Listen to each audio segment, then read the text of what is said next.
Hi friends, if you like watching my videos, then be sure to subscribe to the channel, put a like, and do not forget to click on the bell.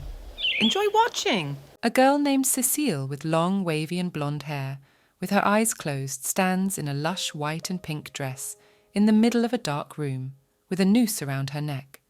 Her hands are tied behind her back by a thick rope. This is a memory of a day when 3 men appeared in her path. The first man in the white wig and blue bolero suit coveted her body for his receivers. The second man, with deep blue eyes and a black suit contrasting with his brown hair colour, was eager to get the girl's heart to fill the void inside him. The third man, dressed in a red tailcoat with white hair ending in a long, thin braid, dreamed of getting Cecile's soul to possess her completely. With the knife he was holding, he approaches the girl and slashes the rope tied around her neck. The people of this generation foretold hell for Cecile by pointing to her, for she is the villain in the story. They couldn't even speak ill of her because they were jealous, even though they didn't know the whole story. The man in the red tuxedo gave Cecile a hand so she could get up off the floor. Holding the girl, the blonde-haired demon's wings unfolded. It all started in one gilded palace, with white exterior walls decorated along with small sculptures. A paper with some important information falls out of the woman's hands onto the floor.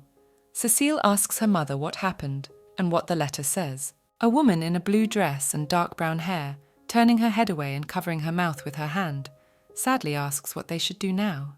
With tears in her eyes, she turns to her daughter and explains to her that all their possessions have gone to Jacques and now they have nothing left. She falls to her knees. She covers her face with her hands and says that she doesn't understand how things turned out for them. Cecile sits next to her and tries to comfort her mother. Cecile realizes that her father abandoned them after all. She wonders if he would have done so if he had no son, and if she were not a girl. The girl asks her mother, who is saddened by this situation, to pull herself together, as they must decide what to do before the rumors spread outside the house. She lifts her mother off her knees and holds her down.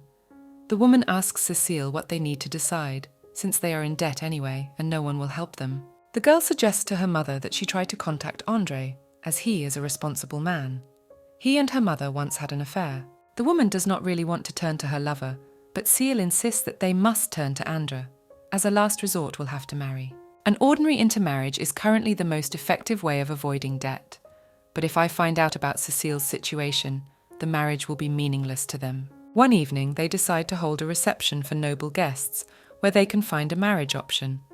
Cecile approaches one of the guests and tells him that the building is very stuffy and offers to go out for a while. The man politely refuses, saying that he has promised a dance to Lady Louise. He turns around and walks off in the other direction. Cecile finds this excuse country and his behaviour too obvious. She turns around and notices how everyone around her, women and men, are whispering about something among themselves. Cecile realises that they are discussing her and for some unknown reason laughing at her. Among the other people, she notices her uncle Jacques, dressed in an orange tailcoat and with a blue bow on his hair.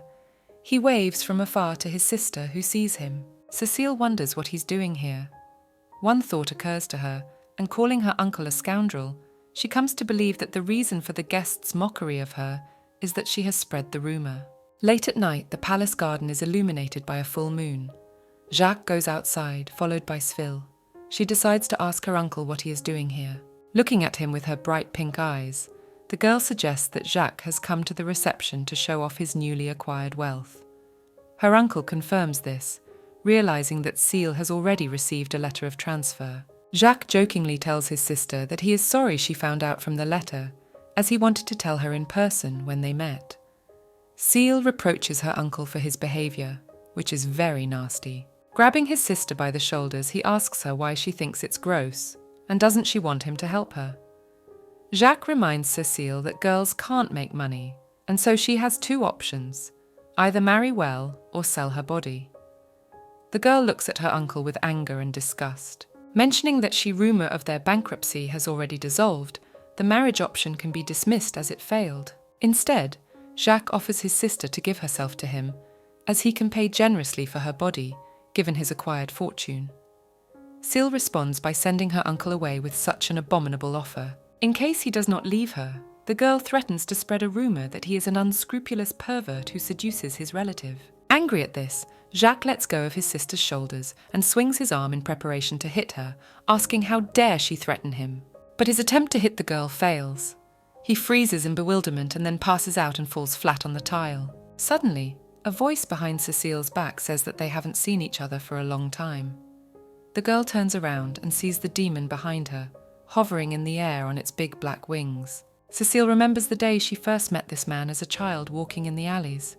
She notices him holding the waist of a girl from whom he gradually takes her soul, and then falls dead on the tiles. The demon notices the frightened Cecile, and since she witnessed the girl's death, he hints to her that he should take her soul in that case, because witnesses do not just leave. Cecile at this time shakes with fear, clasping her hands together and closing her eyes, awaiting her turn to die in the hands of the demon. The man reassures young Cecile that he decides to wait a little longer and won't take her soul right away, and says that they will meet again when she is older.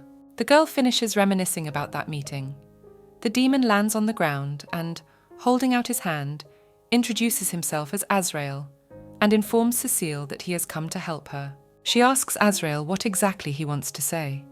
The man tells her that he will do whatever she wants, but in return she will have to give up her soul. Stepping with his shoe on Jacques' face, he mentions that times are hard for Cecile, and types like her uncle will continue to appear around her. Cecile listens to the demon and thinks about what she should do since she needs to escape, but her body feels like it's frozen.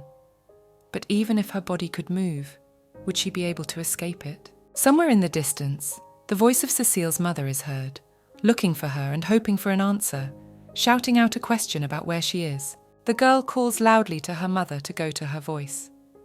At this time, the demon Azrael puts his hand on the girl's shoulder and comes close to her ear and suggests that she think carefully about his proposal and that he will wait patiently for an answer, and gets off, leaving only a pair of black feathers behind him. Cecile is approached by her mother holding up the skirt of her delicate orange dress and asking her daughter if she has been in the garden the whole time. She then looks at a body lying nearby and asks Cecile who is lying there. The girl replies that it is only a drunkard and that it is not worth paying attention to him. The woman, distracted by the body, grabs her daughter's hands and fully informs her that she has good news. Cecile asks what the news is. Her mother tells her that the Duke of Marmontel has invited them to his ball and that he wants to meet Cecile. The girl remembers the days when her mother's new lover, a man named André with black hair and a long ponytail, lived with them. Even though Cecile had a real father, her mother was in a relationship with someone else. André says with a smile to the girl that he knows she's his hater, but they'll have to see each other often, so he asks her to try to smile. Tilting her head to the side, Cecile asks him with a note of sarcasm if he wants her to call her daddy. The smile is gone from the man's face. He frowns, asking the girl to stop acting like this. Cecile calls André daddy in spite of him. The man clutches his head in irritation and asks her to stop it again, as he is not going to make her his daughter. Cecile used to think that he didn't take her mother seriously, so she didn't like him. The woman walks up to André and puts her hand on his chest, thanking him for honouring her request. The man replies that he is always at her service. Afterwards, they clung to each other in a tight embrace. Cecile is annoyed by this, and with a scowl on her face she turns away from them so as not to show her mother her fierce displeasure. She cannot understand her mother's immorality, but now everything has changed. Seated on the sofa, Anda tells the woman that he knows the Duke of Marmontel well. Cecile's mother questions him about whether this is true. Her lover confirms it and adds that in this kingdom she can't find someone who knows about all the rumours faster than him. Sitting in a separate chair, Cecile grudgingly replies to him that it's just an amazing skill. André asks her if she is being sarcastic, and then laying her head on the shoulder of the lover sitting next to her and sighing, asks when her daughter will realise that their love is real. Kiel assumes that the Duke of Marmontel has invited them to take her as his wife, and if so, she is not going to refuse him. Anda replies that it's not a good idea. Cecile rebukes her mother's lover for minding his own business. The man replies that he is only giving her family advice and nothing more, since marriage to the Duke will be the beginning of all her troubles.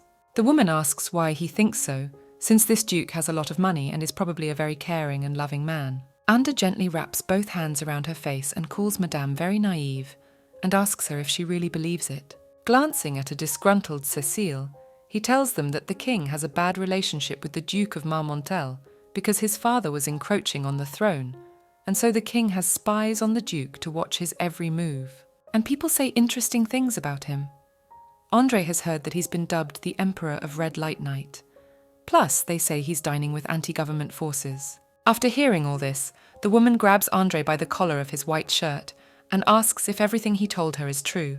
The man confirms it. Her mother turns to Cecile and asks her to forget about Count Marmontel's money, as she does not consider him a worthy match for her daughter. Andre confirms this and tells Cecile that she has a head on her shoulders, so there is no reason to marry the Duke. Cecile abruptly gets up from her chair and loudly slaps her palm on the table, saying that none of this has anything to do with Andre, and that's why she came in a pastel blue dress. The man is startled by Cecile's subtle, unexpectedly, and full of aggression action. The girl places her pearl and blue gemstone earrings on the table, and adds that it's all to lure the Duke. There is a sepulchral silence in the room. Cecile stands by the table with her arms crossed over her chest, looking at her mother and her lover, who are frightened for her. Cecile walks to the window and pensively looks out at the view beyond. Her mother comes up to her and asks her daughter if she meant what she said. The girl starts to explain to her mother what will happen if the Duke takes her, but the woman interrupts her and tells Cecile that she doesn't have to marry him and suggests finding someone better. The girl turns to her mother and tells her that she doesn't think anyone but the Duke of Montmartel would agree to take her as a wife, given their current situation. She turns to the demon standing in the corner of the room with her arms crossed and continues to talk about how she never dreamed of a love marriage to begin with, since in secular circles, marriage is a kind of business. And with anger in her face, appeals to him that it will be okay, and no matter how hard it will be, she makes a promise to herself that for nothing in the world will not sell her soul to a demon. At sunset, Cecile decides to go outside for some fresh air after this discussion, and leaning on the edge of the fountain, she reflects on the fact that she must remain strong because she can only count on herself. The demon Azrael stands behind her and asks her if this is her response to his offer to sell her soul. Cecile turns to the demon and urges him to leave since she doesn't need his help. Azrael is not satisfied with this answer, and grabbing the girl by the throat, tells her that he is the kind of man who likes to leave the best for last, and that he will always be there for her, so she can call him at any time, and disappears without a trace. Cecile held onto her neck, where the demon's hand had been recently, thinking that it looked like he was really nearby. The next day, the girl decides to take a walk alone in the garden. Azrael also tries to attract her attention by calling her name a few times. She turns to the demon and asks him to stop doing that, and then asks him why he's always hanging around her, since she told him earlier that she would never sign his pact. Cecile asks Azrael to find someone else to give him his soul. The demon explains to the girl that he doesn't like long conversations and only wants her soul. At the same time, a couple passing by wonder why Cecile is talking to herself, since the demon is not visible to them. Azrael snaps his fingers and everyone around him freezes. Everything around them turns black and white for Cecile and the demon. The man takes note of something that should be less awkward now. Cecile asks him about what he just did. The demon explains to her that he only stopped time for a short while because he doesn't want it to look like she's not talking to anyone. The girl doesn't know why, but the demon kept appearing in front of her. One day when she was talking to her acquaintance, Azrael reappears behind her back. Sooner or later, of course, it would end, and he would disappear again like nothing had happened. But he would reappear. Cecile was having tea one afternoon, sitting quietly at a small table. Azrael reappears next to her, sitting on the sofa. The man asks Cecile if she is all right, and gives her his pink handkerchief so she can wipe the spilled tea off her face. She looks at him and thinks that her soul is the only thing he wants from her. But after that, he never brought up the subject of the contract again. She wonders what he is up to in such a case.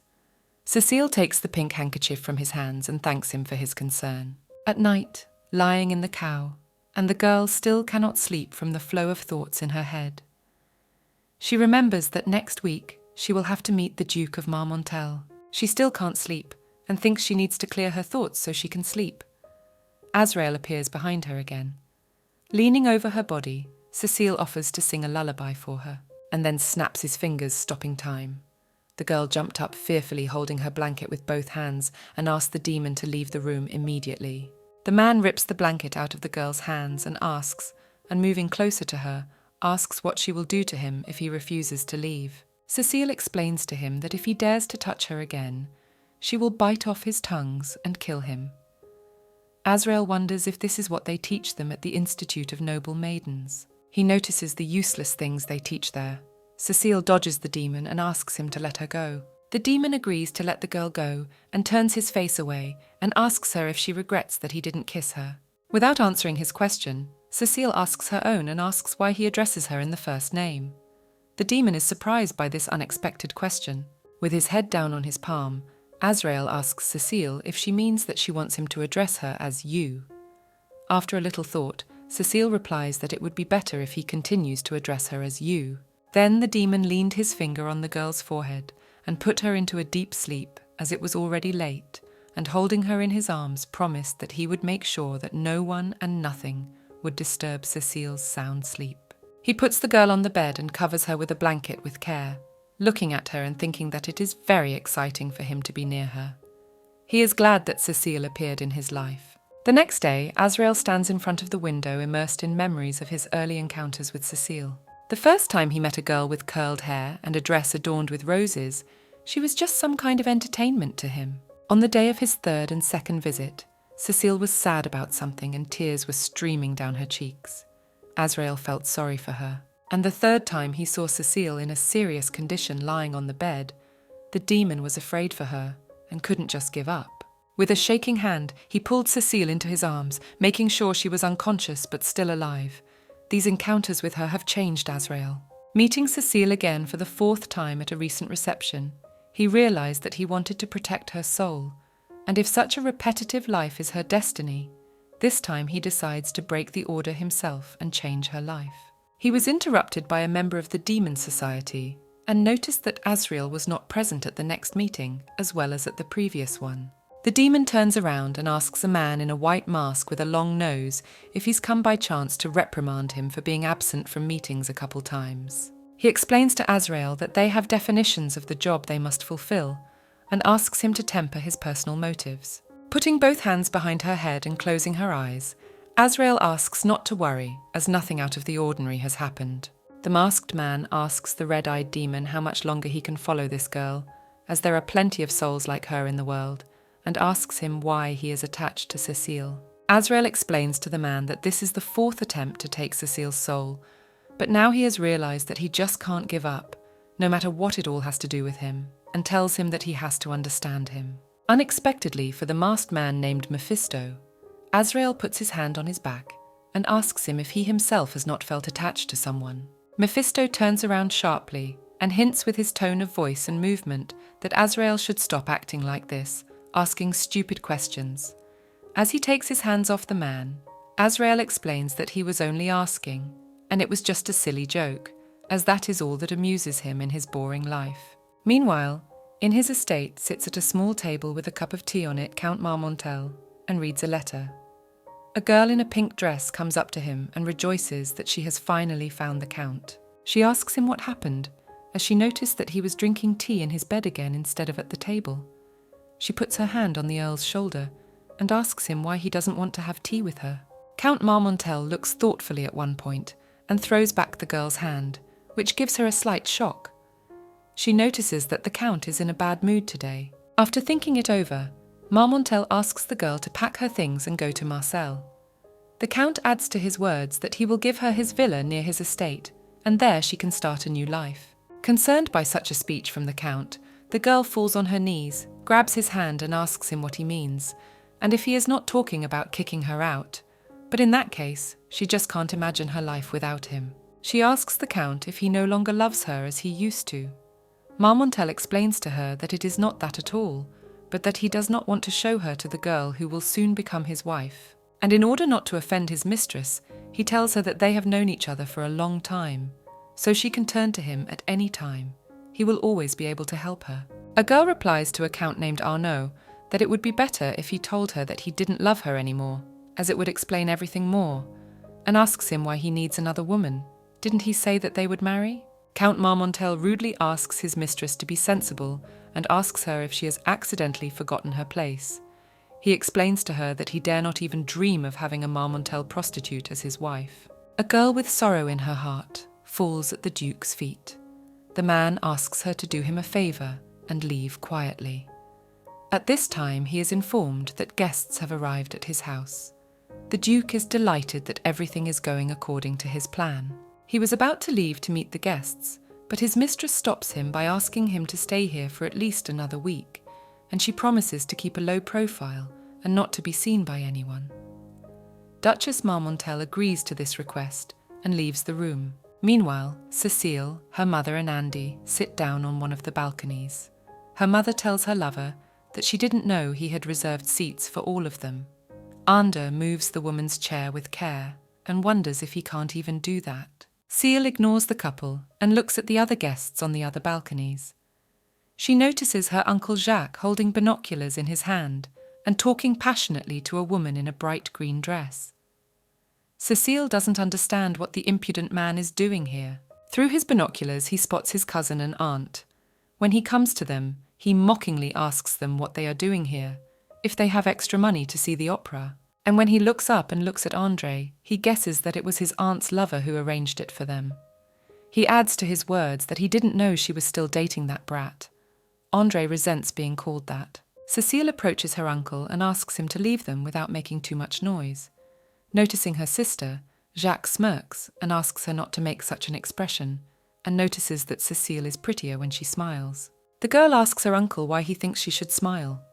Jacques grinningly asks her not to blame him since it was her father who gave him his fortune. Clutching her black fan in her hands, Cecile's mother informs Ander that she is not in the mood to see the opera today and suggests that he leave the theatre.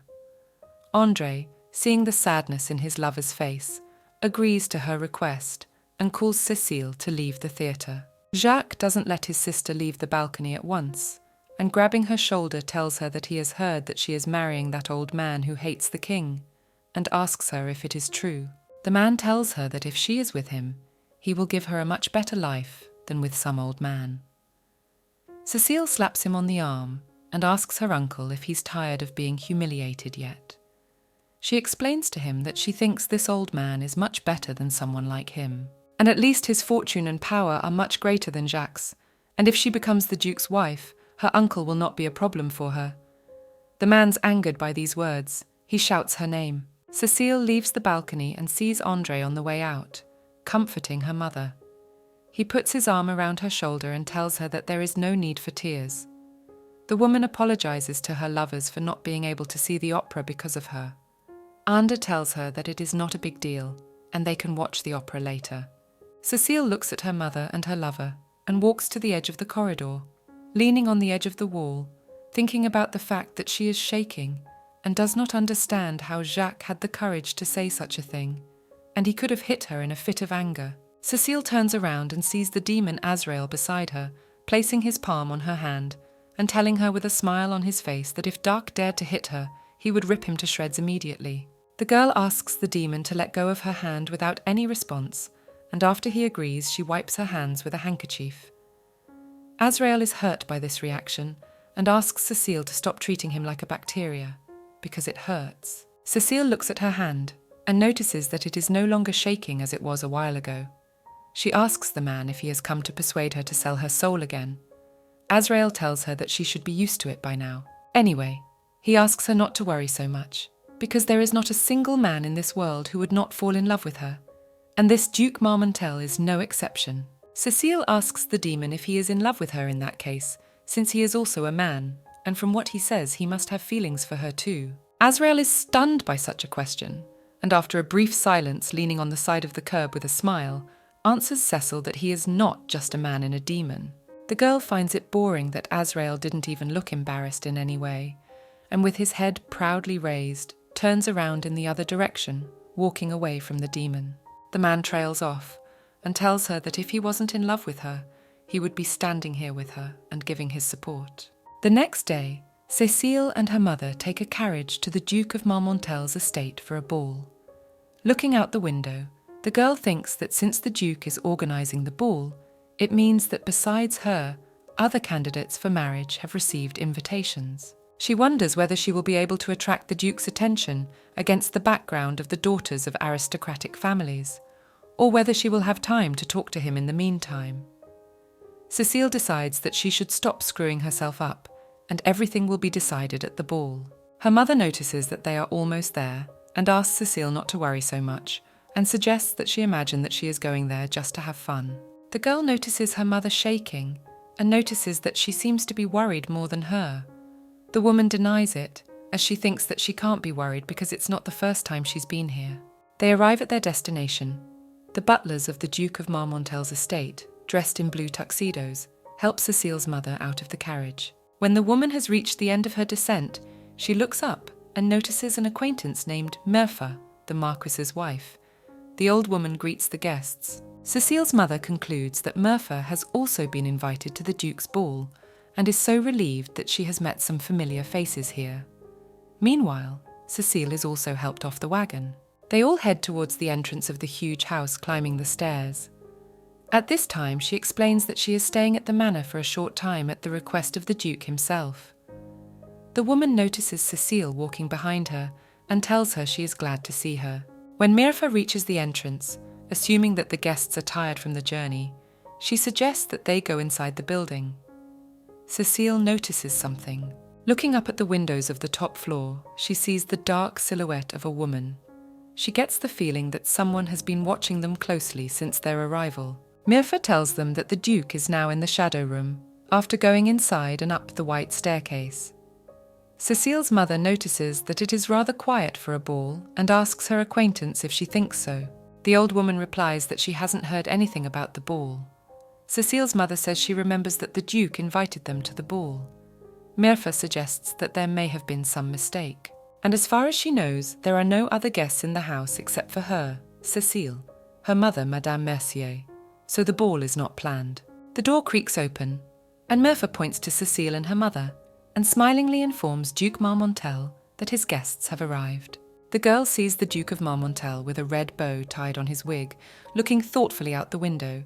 He turns to the arriving guests and greets them. Everyone in the room sits down on armchairs. The Duke explains that it is hard for him to choose a wife, and that Aunt Manhwa's words are true, but in fact he did not organise any ball, and invited only the two of them to his estate. The Duke of Marmontel has invited them to talk about the upcoming wedding, and informs Madame Mercier that he wants to take her daughter Cecile as his wife.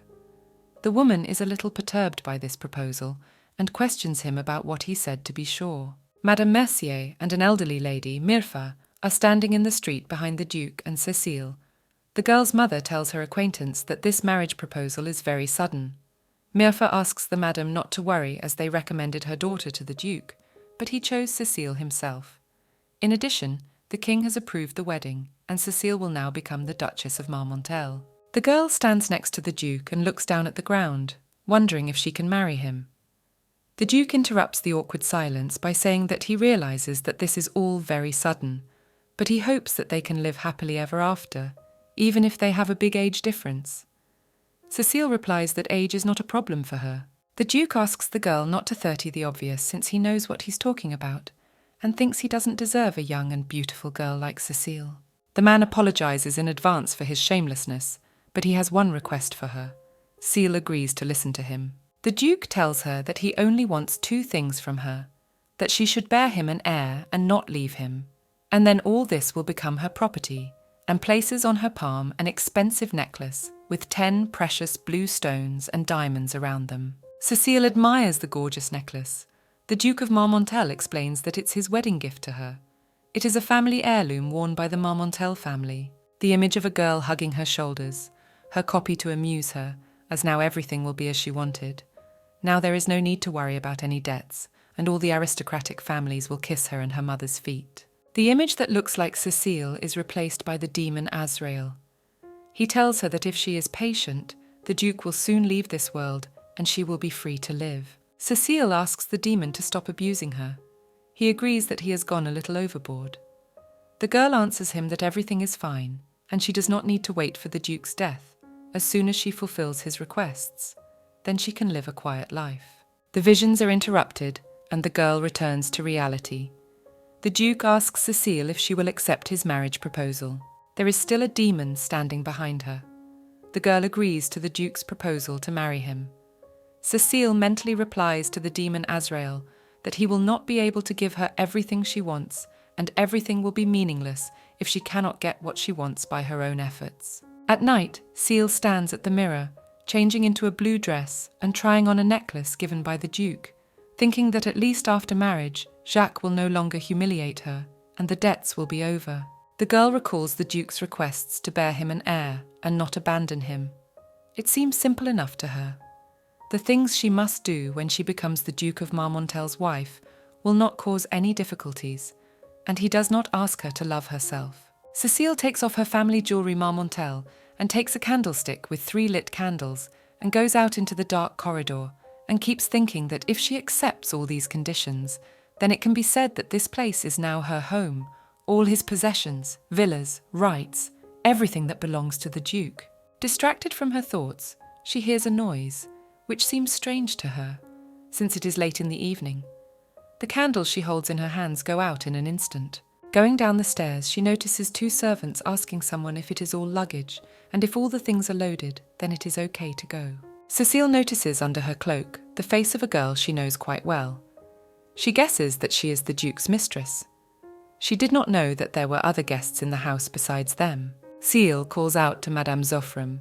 She turns around and wonders how she knows her. Cecile apologizes for her indiscretion, as she should have introduced herself first. She tells the Duke's mistress that she is the daughter of Madame Mercier and will become the wife of the Duke of Marmontel. Zoffram is not very happy about this acquaintance. She wryly accuses the girl of being from a strange family. Zoffram tells Cecile that he thought that the Dukes would choose a more worthy person to marry, and that he had high hopes for her. And since she is already leaving, she asks permission to say one last thing to the future wife of the Duke. A negative atmosphere hangs between the girls. Cecile agrees, and if this advice will be useful to her, she will definitely listen to it. Zoffram advises the girl to keep her current image in her mind, because one day she will be in her place and can say with certainty that Cecile will never be able to give the Duke what he wants, and then asks permission to divert and leave the estate. Cecile, in the wake of the departing mistress, tells her that she is sure of something, because she was able to get what Madame Zoffram so long sought, namely to get a marriage proposal from the Duke. The mistress is angered by Cecile's words to her. Clenching her teeth and clenching her hands into fists, she asks the servants if her carriage is ready, and after confirming, leaves the Duke's estate. Cecile had some anxiety about the words spoken by Madame Zoffram, but she overcame her worries and their wedding ceremony with the Duke of Marmontel took place. She stands with the Duke at the altar in white suits, making vows of love that didn't really exist between them. At the time, she took such a thing as marriage rather lightly. Cecile thought that a loveless marriage would not make her unhappy, and the most important thing for her was to be stable on her feet. During the wedding ceremony, a girl in a pink and green dress comes up to Azrael, and bowing asks the demon if he called her. The man tells the girl that from now on she will have a lot of work, as she will need to befriend the wife of the Duke of Marmontel. Madame Contra turns around and asks the demon if it is the girl in the veil with the roses, the one he has been looking for so long. Azrael confirms her hunch and asks her to try to entertain Cecile by gradually destroying the world she knows, and then she will become his by willingly giving up her soul. Madame Contra agrees to do as the demon tells her. Azrael, meanwhile, is distracted by the voice of a young man asking William where he is going. The demon turns back and sees the same man named William, with long and dark brown hair and a blue tailcoat. His brother, with long blonde hair, runs after him and asks his brother to wait for him. Looking at William, the demon thinks about the fact that this man, oddly enough, seems quite familiar to him, but not realizing where and when he has seen him before. Running out into the corridor after his brother, the young man, leaning on the railing, asks him to wait for him again, and asks if he is really going to leave the event, because he is so rarely present at royal weddings. William looks at his brother with his deep azure eyes, and asks him what the point of attending these weddings is if they are no different from each other. As he leaves, he says he'd rather rest in his room. The red-haired young man asks him worriedly if he will attend the ball tonight. William ponders what to do in this case, as he has tried to avoid attending the event. His brother reminds him that his father wanted him to come and looks at him pityingly and asks him not to let him down. The man realizes that there is nothing to be done and agrees to come to the ball. His brother is pleased with this answer and before William leaves, tells him that they will see each other later. Crossing his arms on his chest, he looks in the wake of his brother William and thinks about what happened to him, that she is so indifferent to everything around him. He seems to be angry about something. The night of the ball was the most unforgettable night of her life, for the star of it was none other than Cecile. In a blue dress and feathers in her hair, she danced a waltz with the Duke of Marmontel. That very night, she met William. The Duke, holding Cecile's hand, notices that she looks tired. The girl asks if she really looks that way and explains that she is overexcited and tired. She tells her husband that she should get some fresh air. The Duke lets her go and asks her not to worry about the guests and to rest. Cecile replies that she will be back soon, as it would be rude of her to be away for so long. As the girl leaves the ballroom, her uncle Jacques watches. He is angry that now that Cecile is married, he cannot say anything to her. Meanwhile, Albert's father calls his son and nephew to him and says that they should attend the Duke of Marmontel in person, as he is English, and it will be good for them to know this. Thinking that he is uneasy about his upcoming meeting with Cecile, Willie leaves his uncle and brother. Albert tells his father that he is a little scared. The Lord tells his son not to worry as everything will be fine. They approach the Duke of Marmontel and congratulate him on his wedding. The Duke greets Lord Billinker. He thanks him for his congratulations and asks who the man next to him is. Lord Billinker tells him he has long wanted to introduce them. He first introduces his son Albert, the young man bowing to the Duke to show his respect. The Lord then points to the empty seat next to him, introducing his nephew, the Earl of Rohan. Albert turns in the direction his father is pointing and notices that William has disappeared. The Lord then notices the disappearance and calls his nephew an obnoxious boy. Cecile is strolling through the greenhouse, which is lined with different kinds of flowers. She thinks about how nice it is to feel the breeze after the unbearable heat in the ballroom. When she hears a rustle behind her, she turns around and sees her Uncle Jacques, dressed in a red tailcoat. He smirked at her, noting that it had been a long time since they had seen each other. Cecile doesn't understand what the jerk is doing in the greenhouse, and she notices that he smells strongly of alcohol. Jacques congratulates his sister on her marriage, so no one in his opinion could have thought that she would become the spouse of the Duke. And reminding Cecile that she should observe etiquette, she bows and asks him to accept his congratulations. The girl realizes that it is now dangerous to be here, as there is no one around. She decides that she should leave as soon as possible. Jacques does not let her leave him, and grabbing her arm asks her where she is going and if she intends to avoid him for the rest of her life. The girl pulls his arm away and starts screaming loudly. William walks to the greenhouse as he hears someone shouting from here. As he prepares to enter, he draws his sword from its sheath. Cecile and Jacques continue to argue with each other. The man cries out in pain, grabbing his arm and telling his sister that she seems to be crazy. The girl replies to Jacques that he is the only one who is crazy. Cecile asks her uncle how he dared to touch her, since he has no right to do so. Jacques grinningly asks his sister if she's not scared by accident, and if she's going to dare him again. At that moment, Wilhelm sneaks up from behind and puts his sword to Cecile's throat and asks him to move away from her. Jacques is startled by this and slowly turns around, raising his hands toward the man in the white suit with the sword in his hand. William again threateningly demands that he step away from the girl. Jacques runs out of the conservatory, scared out of his wits. Cecile looks after him and thinks that the bastard will not get off so easily and will be punished for his actions. William holds out his hand to the girl and asks her if she is okay. She confirms that she is. Cecile does not understand how she can forget that night, that moment when she first met this man. Back at the house, Cecile thanks William for his help. As if it were not for him, there would have been trouble. The man doesn't answer and tries to get away from Cecile as quickly as possible, as he tried to avoid seeing her all evening. But it didn't work. He doesn't understand why it happened. The girl blocks his way and won't let him leave without listening. Cecile tells William that he is her saviour, and therefore she is indebted to him. The Count tells her that it's just a trifle and not to make such a big deal out of it. The girl continues to insist and explains to him that she will not rest until she helps him in return. William is distracted by the moment when he first saw Cecile. Suffering from topographical cretinism, he again fails to hear where he is going and seems lost in the house.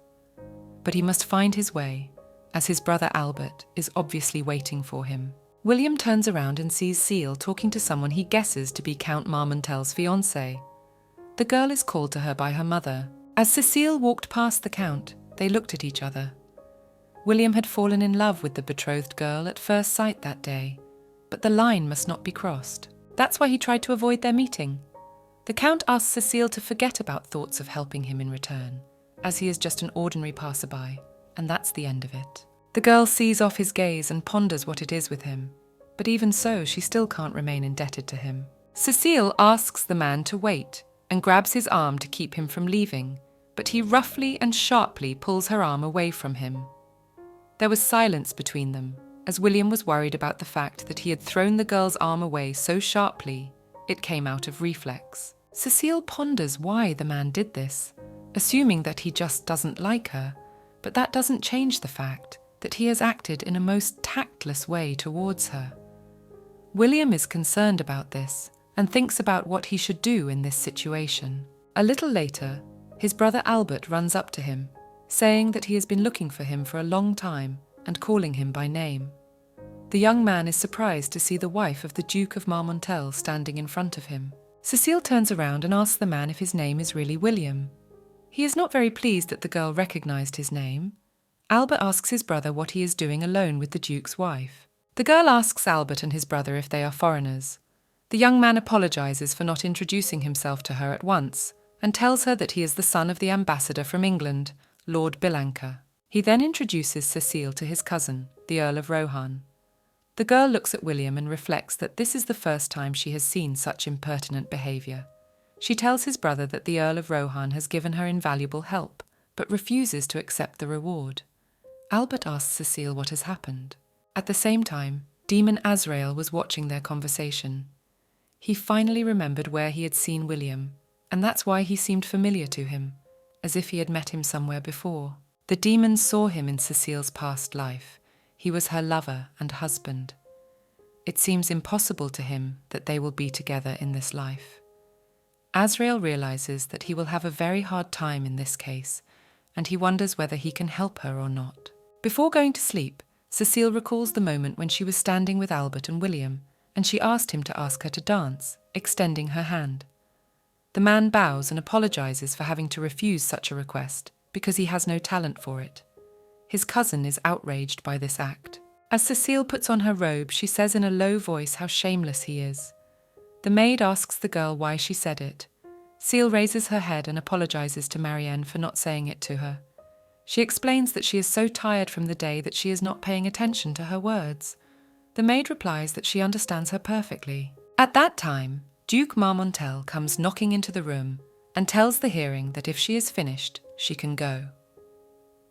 Marianne leaves the room with her eyes down on the floor. The Duke sits down on the couch in front of Cecile and tells her that he heard that guy Jacques tried to hurt her, and asks the girl if by any chance they are related. Cecile asks her husband to ignore it because Jacques was only drunk. The Duke explains to her that he has heard from the Marquise that this is not the first time something like this has happened. The girl tells him it will never happen again. Without letting her finish, the Duke asks if there is no special relationship between her and her uncle Jacques. Cecile categorically denies this and asks the Duke how he could allow the idea that there is something between them.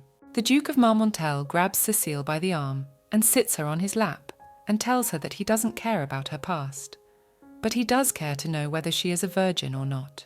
He explains to her that only then will he be able to understand whether his descendants will really be his.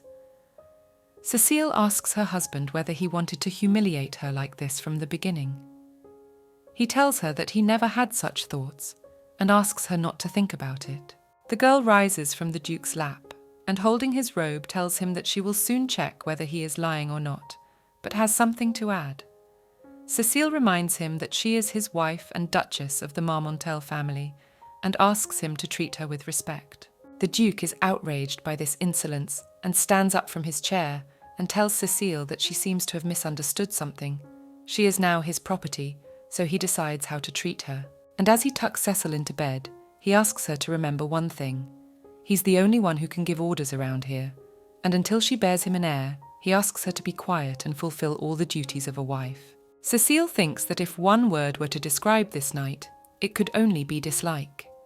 She had only expressed her thoughts at the time, but she had been sharply rebuked. From the beginning, her opinion was not something that really mattered to her husband, the Duke. Cecile wakes up when the demon Azrael, dressed in a yellow vest, appears in her room. He wakes her up wishing her good morning.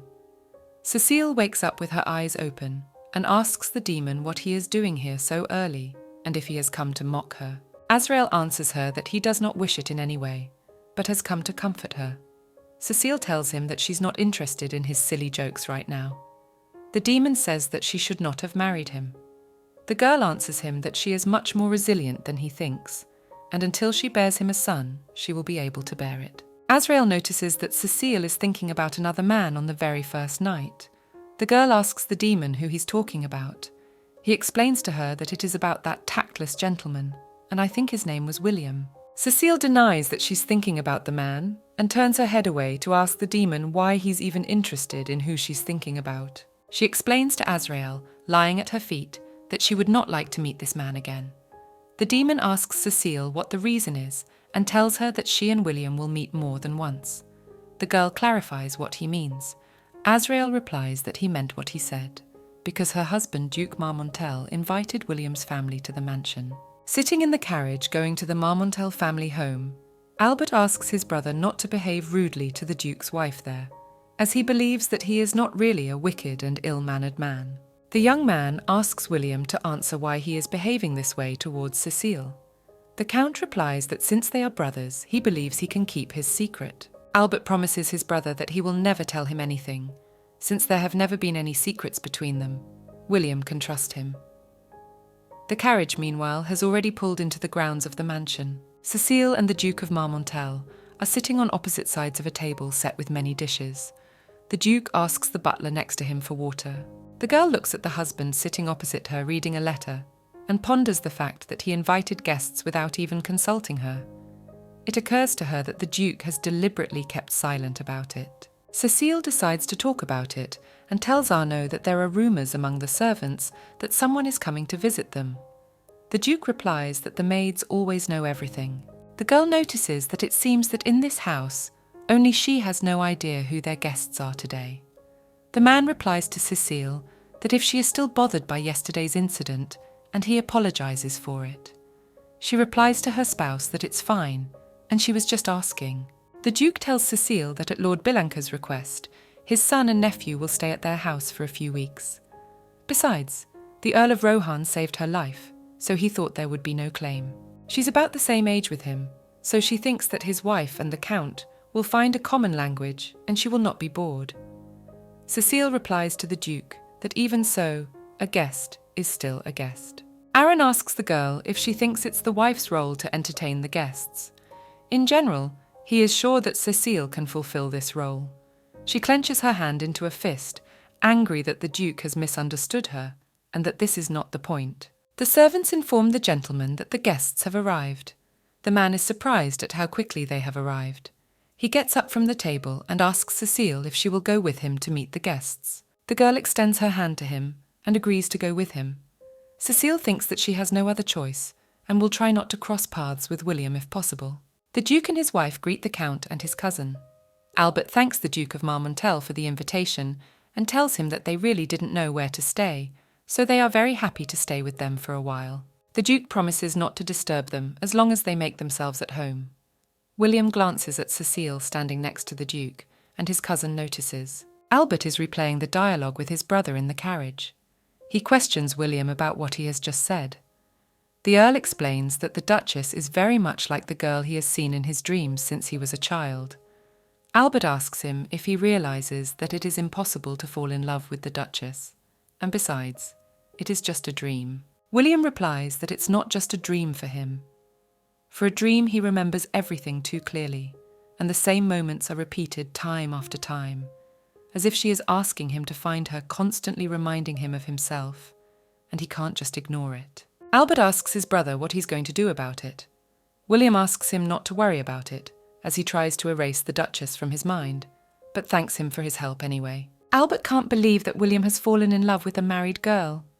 If such a noble and decent man does such a foolish thing, then he can be given away. And if he stains his face, his father will stop comparing them. When Cecile first came to the Duke of Marmontel's mansion, it seemed so spacious. But after Wilm arrived, the house became very cramped. They are constantly bumping into each other. Cecile doesn't understand how he dares to walk back and forth in her house, what he's trying to tell her. The girl asks the maid Marion to prepare her dress for tonight. At this moment she notices William. She does not understand where he came from, but there is nothing to do, and he decides to just say hello and pass by. Suddenly the demon Azrael appears from somewhere and grabs Cecile and hides her behind him, so as not to show her to William, who was passing by and reading a book. The girl thanks the demon for it, even though she doesn't know how he did it. He replies to her that Fix-It is a really fun game and asks her to play with him too. Cecile asks the man why he thinks she's having fun with it. Azrael tells her sarcastically that she looks like a silly girl who is having a lot of fun. Cecile and Albert are sitting at a small table playing chess.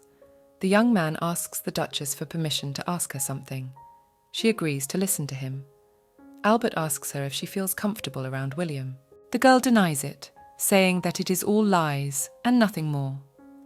Albert explains to Cecile that William is rather cold and bad at expressing his emotions, so people often don't understand him, and such impolite treatment of her that evening was not serious. Cecile clarifies what he was serious about, and tells Albert that if William wants to break the misunderstanding between them, he should come to her in person. And when she's finished, she checkmate her opponent. Albert is surprised that he lost to her again. Cecile gets up from the table and thanks the boy for playing with her, as the Duke is not very fond of chess, and in this they are different, and adds that thanks to him, she had fun. Albert then asks her if he can ask her for something. Cecile agrees to his request to talk to William even though she won. This request seemed obvious to her. Cecile goes to the greenhouse where William is at the moment, and when she approaches him, she notices that he is asleep, so she cannot talk to him now. She thinks that the best option is to visit him later. Admiring the sleeping Count reflects on the fact that he is undeniably handsome, but if he were not so closed, he would not be rejected. Suddenly, out of the blue, William wakes up. Cecile apologizes for waking him and says she is leaving. The man stops Cecile as he has something to say to her. Even if she is uncomfortable in his company, William asks the girl to listen to him quickly. Cecile turns to him and claims that she has never said that his company is unpleasant for her. The Count explains his conclusions by the fact that as soon as Cecile sees him, she tries to avoid meeting him, and if the reason is not her dislike for him, then what is it?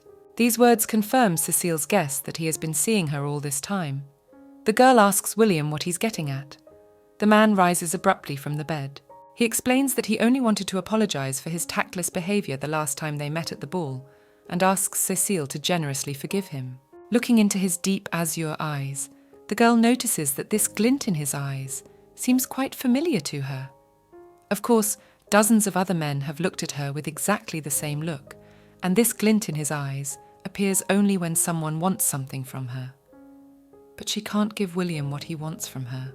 At this point, Cecile gets an image of her father telling her that he didn't teach her that, and advises her to first find out his secret desires and pretend to give him what he wants, but actually find it to her advantage. And if Cecile wants to get a confession from him, she must do as he tells her to do. Then it will confirm her loyalty. Covering her ears, the girl tells her father that she doesn't want to listen to him and banishes him from her head.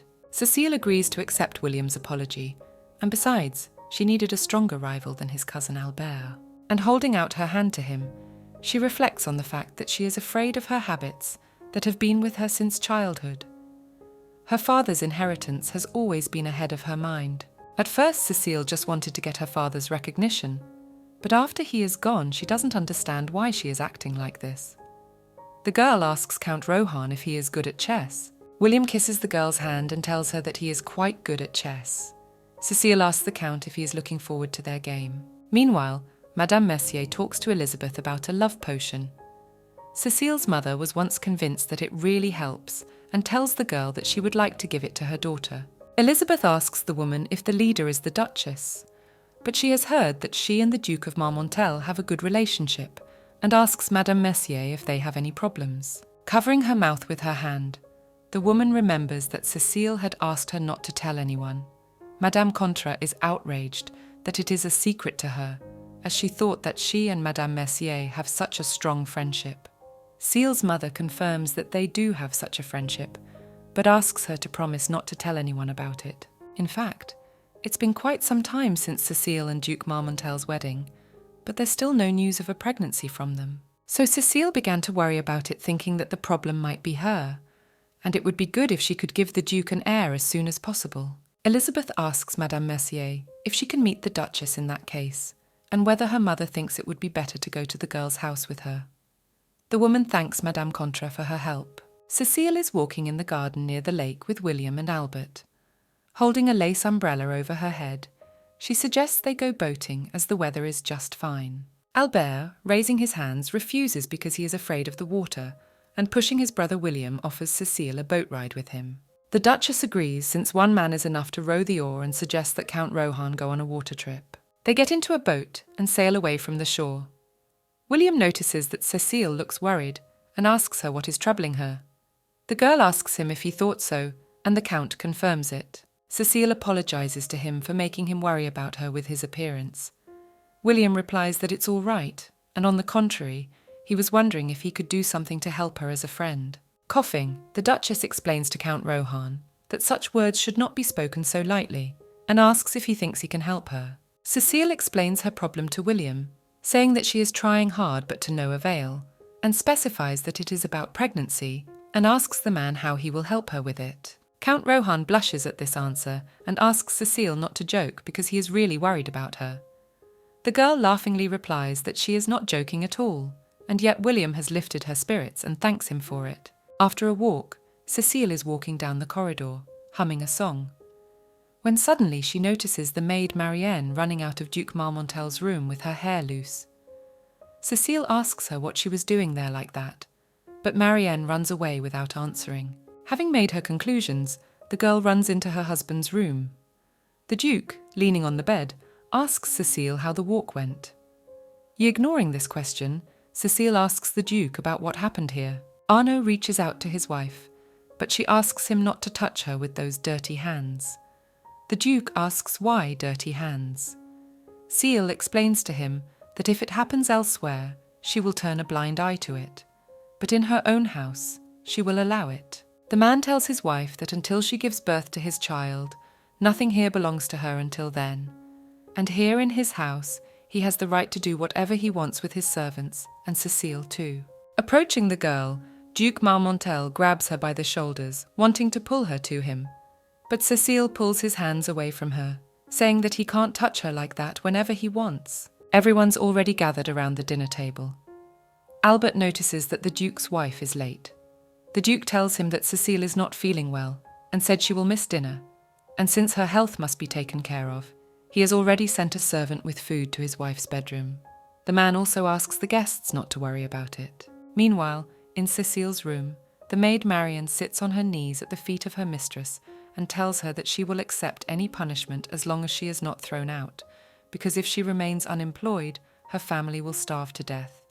And if Cecile agrees to keep her, she swears that she will not be caught. She adds that she came to work in the mansion 2 years ago. Cecile gives the maid a sack of money and says she can live on it. She also explains to Marian that she is letting her go out of pity, because her husband is the only one to blame for the situation. So she advises her to run away before the Duke does something wrong. Marianne tearfully grabs the hem of the Duchess's dress and apologizes to her, thanking her for being so helpful. Cecile mentally asks Marianne not to be mistaken, as everything she has done was only for her own sake.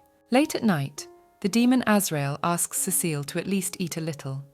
Looking at the family jewellery, she replies that she won't die if she doesn't eat once. The girl reflects on the fact that the chain she gave to Marianne was very dear to her, and hopes that she will use it for good. The demon asks Cecile why she called him. The girl explains that she has a request. Azrael is surprised that this is the first time Cecile wants to ask him for something. She asks the demon to find out if her husband has a child out of wedlock. Azrael asks why she needs to know. Cecile tells him that she needs to be sure. While talking to the maid, Cecile asked her if she was pregnant by the Duke. Marion told her that she had not had a child and had not gotten pregnant in 2 years. The girl asks her if there have been any pregnancies among the other maids. Marion replies that she has never heard of any such cases during her time working for the Duke. Cecile comes to think that the problem is not her, but that Duke Marmontel simply cannot have children. The demon interrupts the girl's thoughts and tells her that if she wants him to work for her, she has to make contact. Cecile replies that if he doesn't want to help her, she will pay someone else to do it. Azrael asks what he will get his helper. The girl replies that he will get all the crème de la crème of her soul. Hugging her from behind by the waist, the demon tells her that he wants her kiss. Cecile indignantly moves away from the demon and asks him not to get carried away, since all desire is gone, and asks him again if he is writing to her. Azrael replies that he will. In that case, Cecile asks him to come up with another wish. As he leaves, the demon tells her he'll take whatever he wants and to be ready for it. As Cecile watches him go, she ponders the fact that he only wants her soul, which is his reason for always being there for her. The next day, the Duke calls his wife to his office and asks her in a rude tone how she dared to throw out the maid Marion and who allowed her to do so. Cecile explains to him that she didn't kick her out, but only gave her the right to choose, and she used it and will do the same if it happens again. One by one, she will send her out of the mansion. Since he doubts that the Duke wants the maids to run away, giving other men the opportunity to supposedly accidentally see his wife in a bathing suit. The Duke wants to answer Cecile, but is interrupted by the butler, who has come to tell them that they have guests, the Marquis Mercier's wife and the Count of Contra. Cecile comes out to the guests and apologizes that the Duke is in a bad mood and cannot meet them now. Madame Mercier asks her daughter if something has happened. The girl replies to her mother that everything is fine and there is no need to worry. Madame Contra guesses that it was just a common fight between the couple. Cecile asks Elizabeth if she and her husband have quarrels too. She replies to the Duchess that they have had the same, and if he was still alive, they would still be fighting. Madame Mercier explains to her daughter that Count Contra died during the war. Cecile apologizes to Elizabeth for her tactlessness in not knowing this fact. Madame Contra replies to Cecile that there is nothing wrong with this, as it has been many years since his death, and she is much happier without him. Cecile's mother explains why she brought Elizabeth. The reason is that she knows a lot about medicinal herbs and knows how to use them, and she is quite popular among the nobility. Madame Contra asks not to exaggerate. Cecile notices that her mother is worried about her condition, and apparently she blabbed everything to Madame Contra. Elizabeth confirms that they are concerned about her condition, and she was also curious to see the wife of the Duke of Marmontel himself. Meanwhile, Azrael is trying to find information about Duke Arnaud van de Marmontel's illegitimate children. Walking through the library, he is drawn to a book in which the entire story of the Duke's life is written. He opens the book and looks for a chapter that says something about his children, and finds something. Mephisto appears behind him and asks Azrael not to cross the line. He turns the demon around and takes the book about Duke Marmontel out of his hands. Azrael asks Mephisto what he is doing. The masked man explains his actions by saying that this duke is an important figure in the great stream called history, and he won't let things change because of Azrael's self-interest. The demon sitting on his knees suggests that this change could be good for history. Mephisto refutes this by saying that any little thing can end up in destruction. Their role is to see to it that the world is as God intended it to be, and if something goes wrong, they have to go back to the beginning and repeat until they achieve the desired result.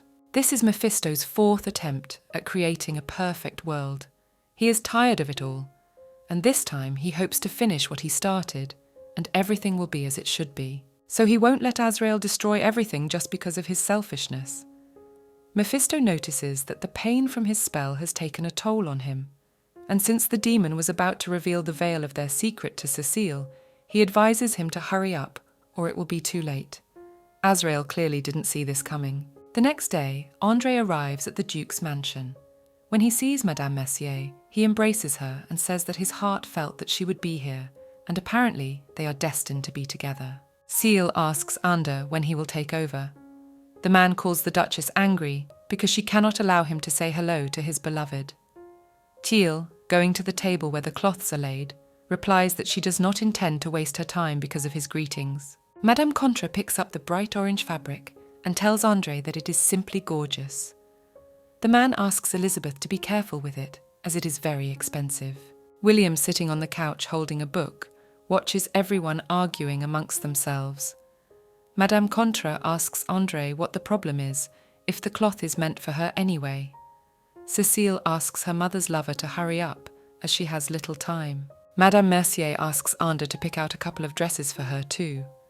The girls look with interest at the fabrics for their future dresses. Watching the others, Willie reflects on the fact that he has not had such an atmosphere in his life for a long time, and although he hates noise and turmoil, for some reason it is so warm in his heart. Cecile walks up to Count Rohan and puts a hand to his chin and tells him that he used to smile a lot more than he does now. William recalls a moment in his dream where his name is Charles. The image of a girl named Leah, very much like Cecile, asks him what happened to the cheerful person he used to be. When she hears Willie call her Leah, the girl questions him about what he just said. The man replies that what she assumed is not true at all. And at that moment, realizing that he has mixed up the names, she thinks that she is gradually going mad and can no longer distinguish between the imaginary world and the real one. Cecile assumes that the Earl of Rohan was hurt by her words and tries to apologize for it.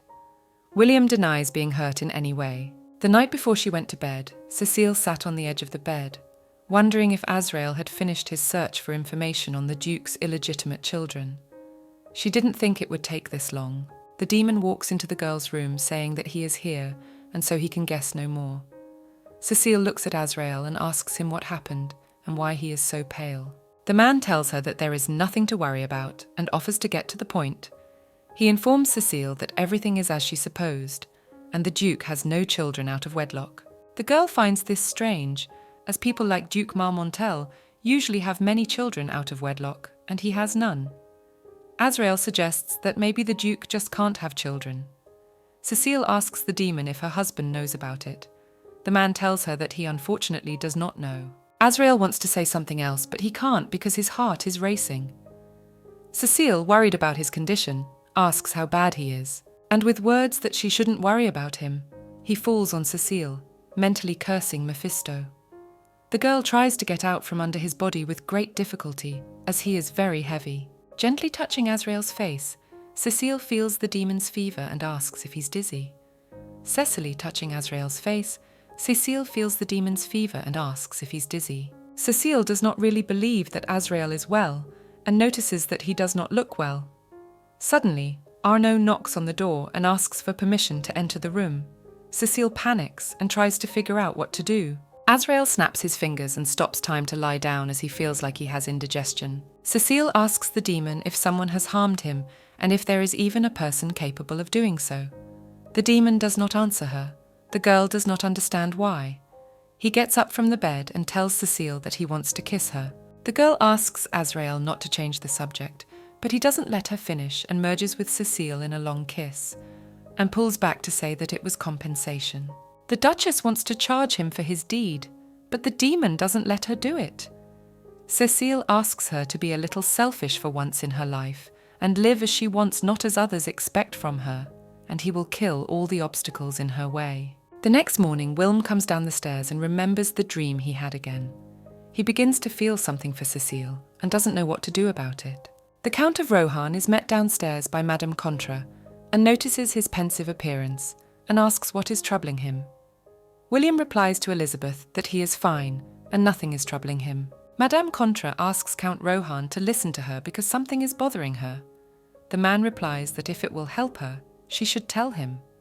Elizabeth explains that she has not been able to sleep lately and seems to have insomnia, which makes her skin pale. But the most interesting thing is that every night she has the same dream, so distinct that she sometimes can't distinguish it from reality. That got William interested. He asks Elizabeth how realistic the dream is and whether the same person appears in it. The girl believes that the Count has guessed it, and indeed she dreams about the same people every time. Madame Contra asks William if by chance he is having the same dreams. The man confirms this and says that now he wonders why he is having these dreams. Meanwhile, the Count enters his room and asks a servant to see to it that all the invitations he gave him are sent to the list. The Duke turns around and sees Cecile standing on a dais by the bed. She greets her husband and tells him how long she has waited for him. Aaron is surprised that Cecile is in his room and asks her if something has happened, as it is the first time she has come to his room. The girl explains that she just wanted to have a heart-to-heart talk with him, and as the Duke's wife and a member of the Marmontel family, Cecile is ready to share his pain. The man asks his wife what kind of pain she is referring to. She approaches the Duke and asks him why he didn't tell her he was infertile. The Duke starts laughing and replies to the girl that he is not infertile at all, and there is no point in talking to her about it. Cecile explains her conjectures by saying that she knows that he had no children in his previous marriage and no children out of wedlock.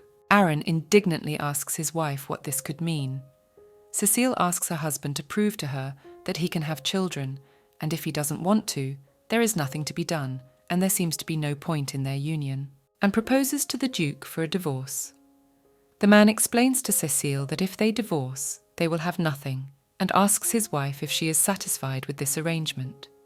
But she replies to the Duke that she has nothing. Sometime later, Madame Contra approaches the grieving Duchess and asks if she is all right, and reminds her of the medicine she gave her earlier.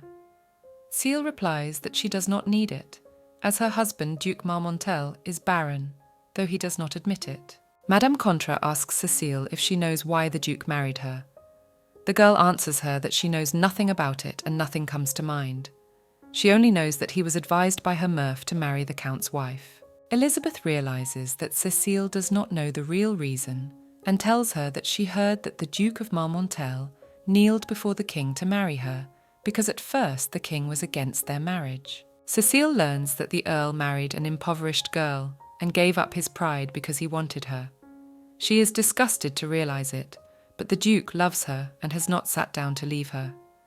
As Cecile was leaving the Duke's room, he stops her by asking her if she wants his fortune, and asks her spouse if she will stay by his side if he shares it with her.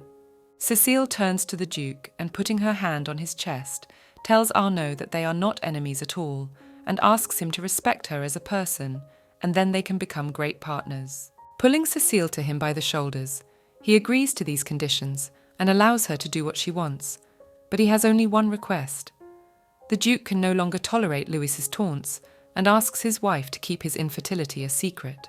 These words meant to Cecile that she would now have to take matters into her own hands. The king and the aristocrats of Versailles await news of the Marmontel heir. This family threatens the king's power, but to them it was nothing more than gossip. People speculate that if there is an heir, there is a possibility that he may have his sights set on the royal throne. And this new rumour about her infertility will amuse them too, even if it's not true. But it doesn't matter, because Cecile's already got everything she wants. That night, William has another realistic dream. While Charles is looking out the window, his wife Leah approaches him from behind and wraps her arms around his waist, asking him to stay with her a little longer. Charles turns to the girl. He puts his palms on her face and says that he also wants to stay with her, but he has to go. And kissing Leah on the forehead, he asks her to rest some more. A girl gathering her husband tells him that yesterday she met His Majesty and assumes that he came to the forest to hunt. She was so excited that she made a mistake, but the king graciously forgave her, and it seems the terrible rumours about him are just a fiction and he is a good man. At that moment, the close form of the king, with a sinister smile on his face, creeps up to the girl from behind. The man tries to warn his wife of the danger behind her back, but the dream is interrupted and William opens his eyes in fright. When he wakes up and remembers the images, the Count concludes that the king in his dreams is the Duke of Marmontel, and in life and in dreams, the Duchess eludes him. The day before, Count Rohan and Madame Contra were sitting in the greenhouse discussing what was happening to them.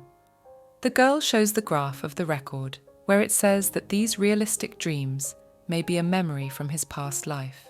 William calls it all nonsense, as he believes that people go to heaven or hell after they die and not be reborn as humans again. Elizabeth tells the Count that in distant lands, It is believed that if you expand your consciousness, even the simplest thing will seem simple, so you have to let go of your beliefs and everything will fall into place. These dreams are raccoon memories. Returning to real time.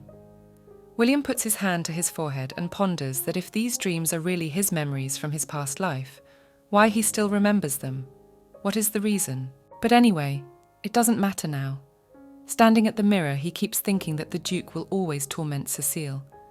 Then he couldn't protect her from him, and now he can't watch her unhappy anymore, and wants to make her happy with him. In the middle of the night, Madame Contra and the demon Azrael meet on the roof of the mansion. The demon asks Elizabeth if William is seeing memories from his past life. The girl confirms this as they have seen enough of it. Azrael wonders what he should do in such a case. This is very rare, and perhaps someone has deliberately restored his memories. The demon wonders who could have done it besides him, and he comes up with the idea that it was Mephisto, a masked man with a long nose, who did it. The next day, Cecile meets Albert in the hallway of the mansion and asks him why he has been walking alone for the past few days, assuming that Lord Rohan has gone somewhere else. Albert replies to the Duchess that William has not gone anywhere, but has simply befriended Madame Contra and spends most of his time with her. And if he needs him, he can just bring him to Cecile, since William is nearby, so it won't take long. The Duchess refuses the offer and tells the young man that she would rather go looking for him herself. Heading out, Cecile ponders when William and Madame Contra had become friends. She thought they were very different, and they were. Finding the two friends and watching them, Cecile tries to understand what they are discussing and why they are laughing so much. Count Rohan had always seemed to her not to be verbose. Elizabeth, interrupted from her fascinating conversation, turns around and notices the Duchess and tells her that she didn't notice her coming at all. Cecile explains that she was just passing by and asks Elizabeth to help her with the invitations to the ball. Madame Contra agrees to help the Duchess. Cecile glances at Count Rohan and apologizes for interrupting their conversation. William replies to Cecile that there is nothing wrong and asks her if there is anything he can do to help her. The girl notices that, although he says that she didn't bother him, he makes a facial expression to the contrary. Taking Madame Contra to the house, Cecile replies to William that it would be better for her to rehearse the dance. William agrees to make every effort to do so in order not to be estranged from her. When she arrives at the mansion, Cecile gives Madame Contra a list of invited guests for the ball. Cecile explains to her that it is difficult to keep up with the news outside Versailles and asks her to tell her all about the ladies on the list and preferably their weaknesses. Madame Contra is surprised at such a request from the Duchess. Cecile adds that most likely these ladies know about her, or at least have heard some rumours about her, and it would be unfair if she were not aware of them. With a laugh, Elizabeth calls Milady the best. Cecile asks her if she is disappointed in her. Madame Contra replies that she is not disappointed, but quite the opposite, and starts talking about the noble ladies on the guest list, starting with Miss Leclos, after her husband stopped coming to the house, raising his sons in the stable. Mrs. Respina created a secret room in her house to have dates with her lovers in secret from her husband. Mrs. Guyber is also said to be secretly dating her daughter's ex-boyfriend. Elizabeth wants to say something about Mrs. Stillon, but is interrupted by Cecile, who asks if there is anything else not about their lovers. Madame Contra replies that all these women have married without love, so all the rumours focus on that, and instinct can't be deceived. And since the conversation is about it, she suggests that the Duchess should also have a lover. Cecile is surprised by this suggestion and asks Elizabeth if she is joking now. Madame Contra speaks of Lord Rohan and notes that he is enthusiastic. Cecile is going over the dialogue with William in his head, after he said he would practice dancing to keep his distance from her. She explained to him that he needed to practice hard so that all the ladies at the ball would be delighted, not just her. William replied that he only cared about her opinion and was not going to dance with anyone else. Cecile thought that Count Rohan has changed, at least in some way, and asks Madame Contra not to joke so, and after a little thought asks her if she has a favourite person. Elizabeth leaves saying that she has a beloved man, but this love is unrequited. When asked what kind of man he is, she replies that she still doesn't know. At night, Mephisto arrives on the grounds of Cecile's uncle's house, dropping his black robe and mask. The demon appears with black hair and a red and black suit. He's up to something since he's been sitting idle for too long. Jacques sits near the fountain and is angry that his sister dared not to invite him. Although they are one family, he is very angry about the situation and thinks that Cecile is Pepper Barshivka.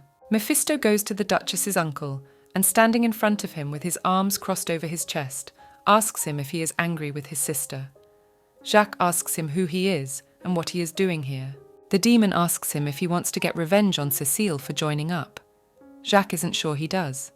Mephisto tries to persuade him to take revenge on the Duchess, reminding him that Cecile does not pay attention to his feelings and avoids them in every possible way. And now she does not notice him at all, and leads him to believe that if she's not his, other men will have her. Jacques gets the gist of his speech and cheerfully tells the demon that if she is not his, no other man can have her. Mephisto approaches Jacques from behind and asks him what he needs to do this. The man answers the demon that it is necessary to make sure that no one gets Cecile, and to do so he must kill her. And leaving the demon satisfied, he repeats several times that he will kill her. Mephisto didn't think it would be so easy to convince Jacques to get rid of his relative and finds him boring. For Mephisto it will be an easy job. He wonders if Azrael will be able to protect Cecile. Meanwhile, Azrael comes into the Duchess's room and greets her.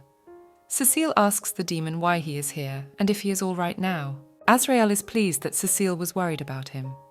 He reaches up to touch the girl's face, but she slaps him, reminding him that he didn't answer her earlier question. Cecile pushes the demon away from her by punching him in the chest. Azrael tells her that sometimes he thinks she's too pushy and asks if she'll beat him if he does respond. Cecile replies that she won't. Azrael was pleased with this answer, and with a smile on his face, tells her that he will tell her everything while she is changing. He takes a pair of scissors out of his pocket and notes that she can't do it by herself, so he helps her change. Cecile turns around to walk away from Azrael, but he doesn't let her go, squeezing her shoulder and asking her about what she didn't want to hear his story. The demon begins to cut the dress on the sides. Cecile notices that he looks like a pervert and asks him if Mephisto is a devil like him and why he is attacking him. Azrael confirms that the attacker is a demon like him and that he attacked him because they disagreed with Mephisto. And continuing to cut explains that they devils fight just like regular people. Cecile asks Azrael why they quarreled, but the demon doesn't want to answer and says it's a secret, but will tell her if she makes a contract with him. Cecile suggests that they quarreled over her. The devil refutes this and calls her a narcissist. The girl doesn't understand what he wants to do to her then. It looks like he doesn't want her soul so badly after all. Azrael pulls Cecile by the waist and tells her that she doesn't need an answer, and without any words, she feels it, but she denies it. The Duchess turns to him and says that it is not normal for the devil to fall in love. Pulling Cecile harder, he tells her that there is nothing to be done and that he likes her, and asks if she would feel better if she perceived his actions as courting. The girl, angry at Azrael for molesting her, asks him to take his hands off her body and leave. The devil is offended by this rudeness. The next day, strolling through the garden, Cecile, remembering the previous night, thinks about how Azrael is a cunning bastard, and his thoughts are impossible to understand and recognize where the truth and where a blatant lie. She meets Earl Rohan grooming his horse, and after saying hello, she asks him where he is going. William explains to her that he has not ridden for a long time. Cecile envies him as she has not done it for a long time. The man offers her a ride together. Cecile refuses because her doctor has forbidden her to ride a horse.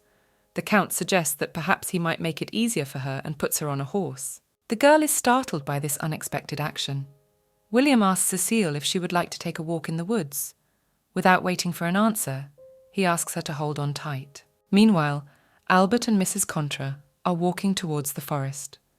The young man notices that the road they take into the forest is very good for walking, and also quite quiet. Suddenly he notices two unknown men in the distance, one of whom is holding a gun. Elizabeth suggests that these men have come here to hunt.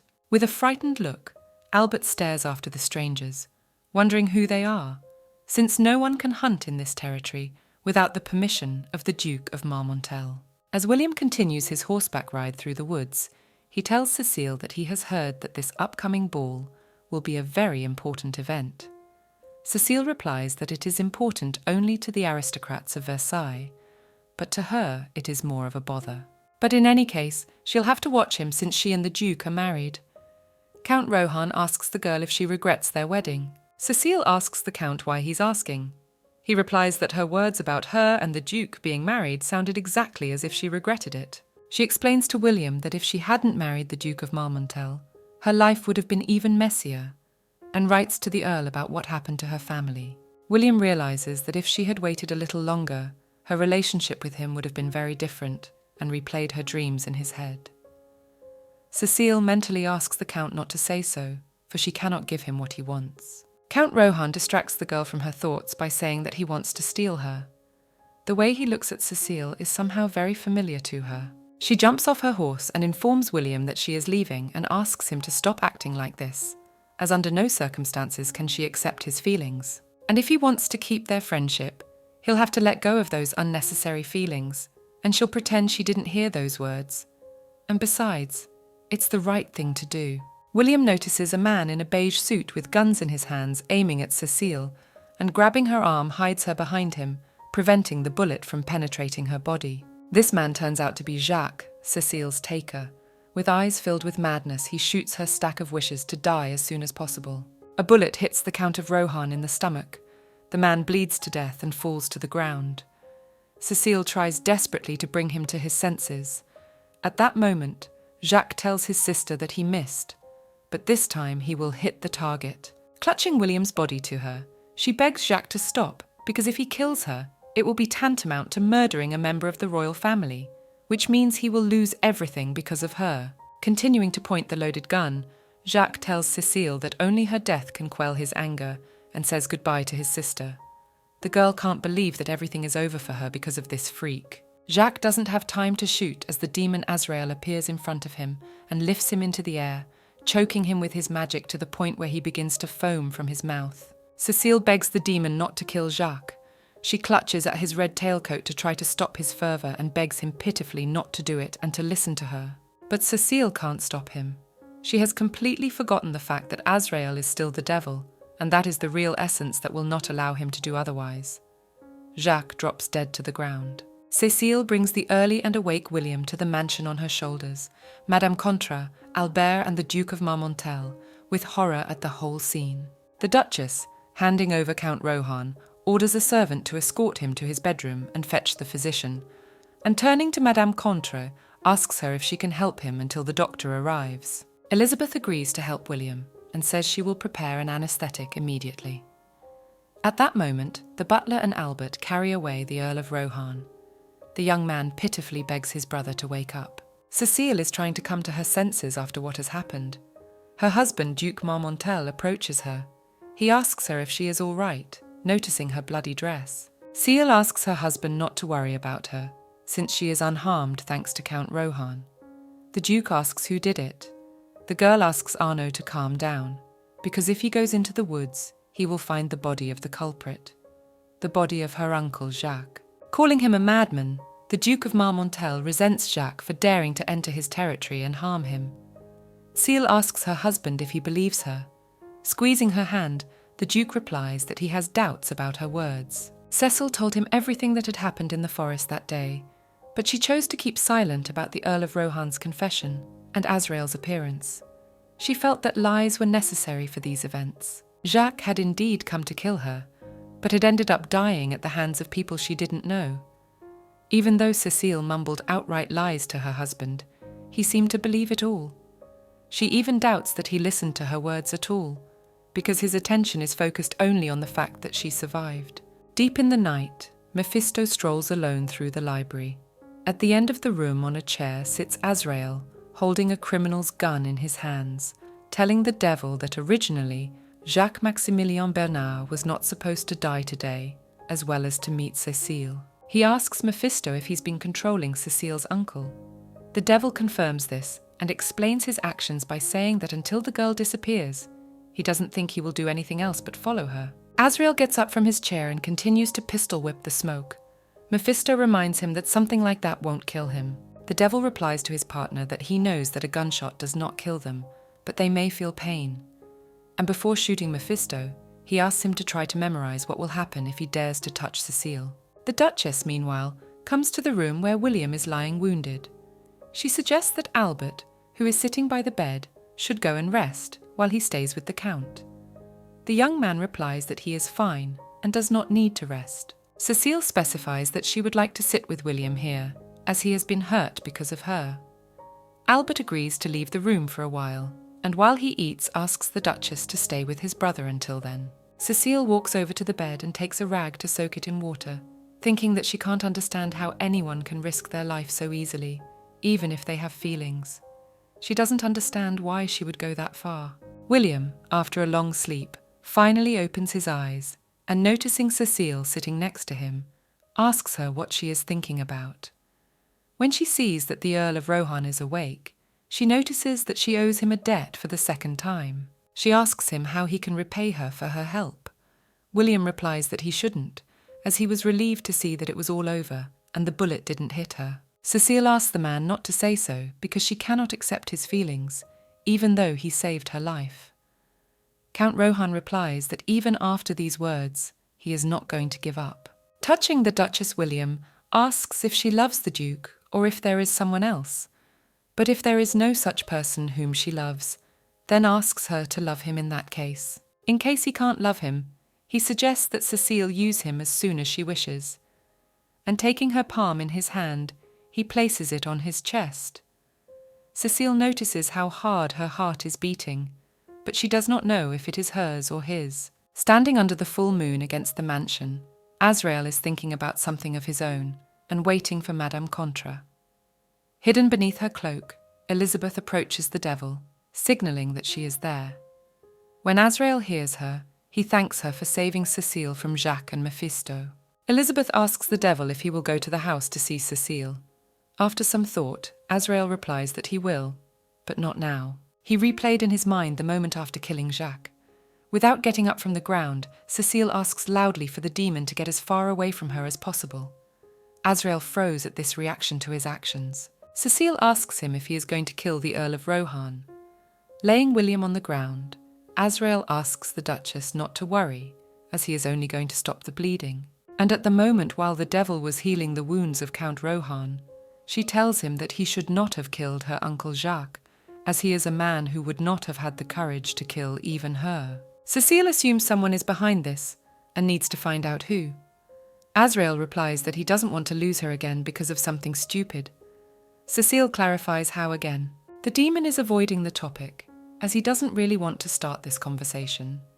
He offers to walk her to the mansion and holds out his hand to her, waiting for some kind of response. Cecile glances at Count Rohan's disconnected body and asks Azrael why he won't save the man, but the demon just stares silently at Cecile without giving any answer. Returning to real time, he comes to realize that Cecile was trying not to show it, but it was obvious that she was very scared because of the shooting. Madame Contra interrupts Azrael's musings, saying that something is bothering her even more. The demon asks if it's about Mephisto's condition and reassures Elizabeth that he didn't kill him, so she shouldn't worry about it. Madame Contra specifies that she is not concerned about that, but that on the day when Jacques shot the Count of Rohan, she saw two people, so there was someone else there besides Cecile's uncle. Azrael is interested in this fact because it turns out that there is a witness to this crime. Meanwhile, in the palace, the man who was with Jacques on the day of the murder kneels before King Louis. The king asks him if he has any information he can report to him, and if he does, he asks him to tell him everything in great detail. The upcoming ball was cancelled, and instead a quiet funeral was held for Jacques. Some whisper that the man's entire body was torn to shreds. Others question who did this horror to him. To those present at the funeral, it is obvious that this is the aftermath of the assassination attempt on the Duchess, but one wonders who the culprit is. Cecile looks at Jacques' body lying in the coffin. She finds it strange that she is attending the funeral of the man who made an attempt on her life, and she does not understand where this strange mercy comes from. The Duke of Marmontel stands next to Count Rosanne and asks him if he is all right, as he was too quick on his feet. William replies that he is much better now. The Duke assumes that the reason he has recovered so quickly is that he is still young, and he is jealous of that. Anyway, he is grateful to Count Rohan for saving his wife Cecile, because in this situation he could have lost his life but still showed courage. William denies that this is courage and suggests that Duke Marmontel would do the same if he were in such a situation. The Duke confirms it, for what else could it be? And asks William if he misses his home, as he thinks studying abroad is probably not easy. And during his illness, the nostalgic feelings become deeper. The Earl of Rohan denies this, saying that life in France suits him far better than he first expected. These words have caused the Duke to gush, as it means that his guests are being properly cared for. At this point, William reflects that the real reason he wants to stay here is because Cecile is here. William recalls their evening conversation when Cecile came to him after he had been wounded. The girl explained to him that she was not a very nice person and could really use it and then just throw it away. She asks William if he is sure he is ready for this. The Count knows that she will be forced to accept his demands and tells her that he will not regret this decision. None of this matters to him. For his failure to protect her in his past life, he will pay for that sin in this life. Cecile approaches Count Rohan and asks him if he is all right. He replies to the Duchess that thanks to her he is indeed all right, and looking at her, he thinks that if he could, he would gladly give his life to her. The Duke of Marmontel is watching their dialogue from the sidelines. At that moment, a servant comes up to him and, apologizing for distracting him, informs him that His Majesty King Louis has arrived at his mansion. The king enters the guest room with his cane in his hand and asks the Duke if he is surprised by his unexpected visit. Arnaud replies that he is surprised and asks him how he dared to come here, especially without warning. The king tells the Duke that they have not seen each other for a long time, and specifies why he reacts so nervously to it, whether he thinks that he arranged that trouble. Arnaud flares up and wants to be rude to the king, but Cecile stops his outburst of anger. The king tells the Duchess that he knew this would happen, so he came to them. Louis mentions that his cousin has delusions of grandeur, so he thinks he is right about everything. Gritting his teeth in anger, Arnaud turns and leaves the room, closing the door loudly behind him. After the Duke leaves, the king tells Cecile that for Jacques to be torn to shreds and killed is not punishment enough for daring to attack the royal family. Cecile is still not clear why the king has come all the way here and suggests that perhaps he is behind it all because their marriage to the Duke of Marmontel was undesirable to him. But she dismisses the idea at once, since in that case, Louis would have acted more carefully and would probably have killed Arnaud rather than her. For starters, the likelihood of the king being involved seems doubtful unless he has some personal grudge. The king tells the Duchess that Baron Bernard is dead, but he has captured his servant, and in that case, Cecile can punish this accomplice as she wishes. The girl was surprised that her uncle had an accomplice. The king adds to his words that he himself went to him that night and confessed everything. Cecile ponders what to do in such a case, because if there was also a servant, the king knows the truth about what happened in the forest. The Duchess replies to the king that she did not know that there was another participant, as she had only seen her uncle Jacques, and asks Louis if he is sure that there was someone else there. The king says he's not sure about it because it doesn't matter to him. Whether it's about witchcraft or witches, he's not interested in those silly stories he told sitting on his knees. Cecile is growing increasingly curious as to why he is here, if not for questioning. The king explains that the reason he is here is because he wants to make a deal with her. Cecile asks him what deal the king can make with her, since she is a Marmontel man. Louis replies to the Duchess that he understands her, as he too was almost killed by his cousin. Feeling betrayed, devastated and angry, the king knows what she has experienced. They have something in common. Cecile answers him that even if she does, she will not change her mind. His words mean that she will be a traitor to her husband and the Marmontel family. The king asks the Duchess only to discreetly observe his cousin Arnaud and report back to him, as it is not so difficult. He tells Cecile that he thinks she can understand the anxiety he is feeling at this time and is sure that she can understand him because his enemy is still alive. It is strange for Cecile that the king calls Arnaud an enemy, but it is only that he does not think only of entertainment. She wants to say something to the king, but he covers her by saying that there is no need to give him an answer right away, as she is already suffering. However, she has no other option but to help him and asks him not to forget that he is the rightful heir to the throne and king of France. Walking through the greenhouse at night, she ponders the meaning of the king's words, that she has no other option but to help him. It's strange to her that he thinks she would agree to this deal, and to have his men follow her everywhere is terrible for her. But it's more important for Cecile to decide what to do with the witness, whether to let the king deal with him himself or to get someone else to deal with him. Suddenly, many small stars begin to fall from the sky. Cecile looks at them with interest. This beautiful phenomenon is the work of Azrael. She doesn't turn around and tells him that if he came here, he should have said so. The demon tells her that he was wrong and that he had to deal carefully with Jacques' servant too. Cecile agrees that he was wrong and that it's up to him to clean up the mess. Azrael apologizes to the girl. She asks what he's apologizing for, but the demon responds with a hint. Cecile asks Azrael not to get involved in her life anymore without even getting her opinion. It's strange for a man to ask her to do such a thing, since she was almost killed the last time. Azrael asks Cecile if he must ask her consent even in the melt moments of danger. She confirms it, which puzzles the demon. He responds by saying that she should have gotten an obedient dog. At that moment, Cecile reaches into his hair and rips the ribbon from his hair, unraveling it. Azrael, not realizing what is happening, asks Cecile what she has just done. The girl picks up the fallen ribbon and, holding it in her hands, tells the demon that she is his mistress, and this thing in her hand will be the proof.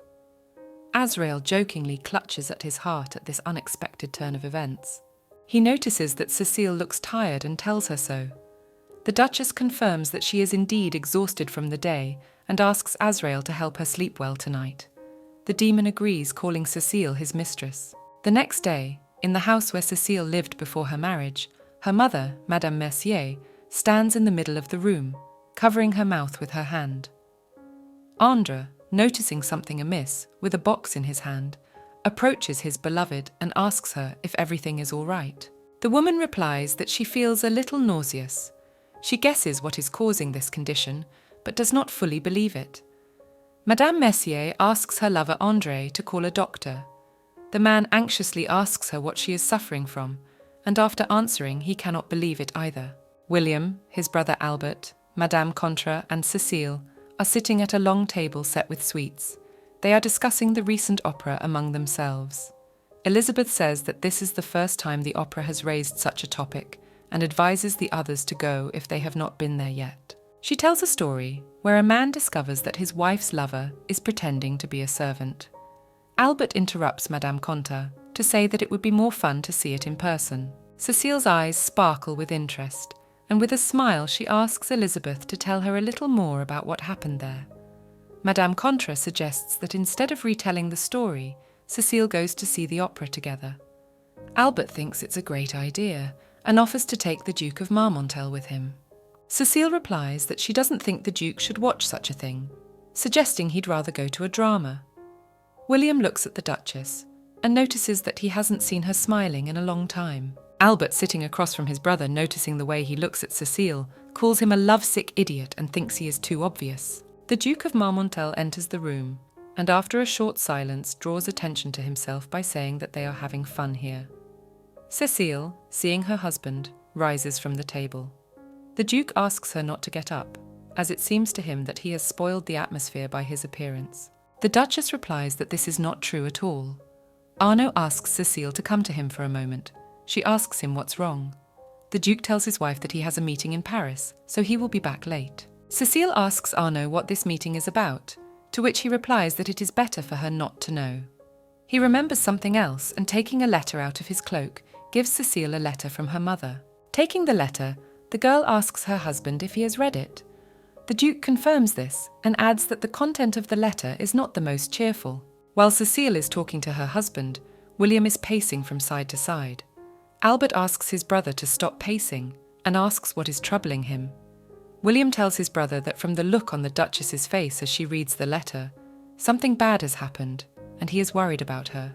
Albert reminds his brother that the Duchess's affairs are none of his business and advises him to be more witty in his actions and feelings for Cecile.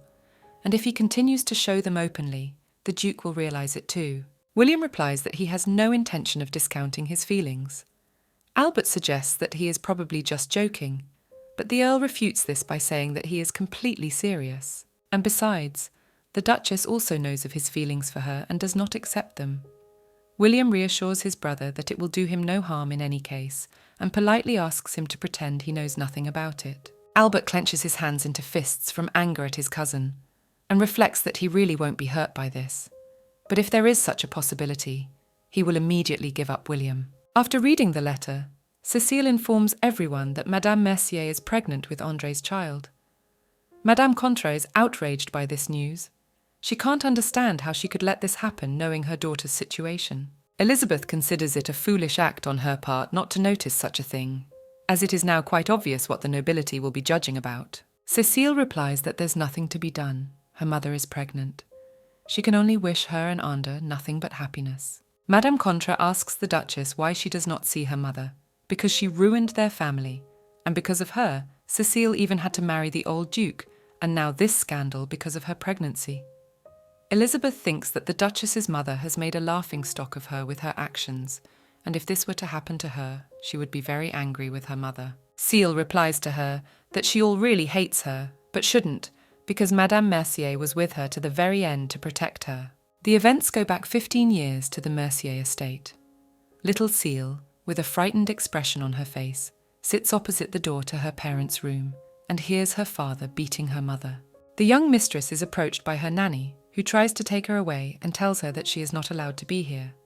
Cecile breaks free and tells the woman that her mother is in a lot of pain and needs help. The girl's nanny tells her that if they don't leave right away, they will both get a beating from the master. At that moment, Cecile's father opens the bedroom door and looks at his daughter and the maid with a haughty look. The woman, frightened of the consequences, apologizes for allowing it and tells the owner that they will leave immediately. But Cecile's father just passes them by, calling them worthless. After the man has left the corridor, little Cecile rushes at full speed to her mother.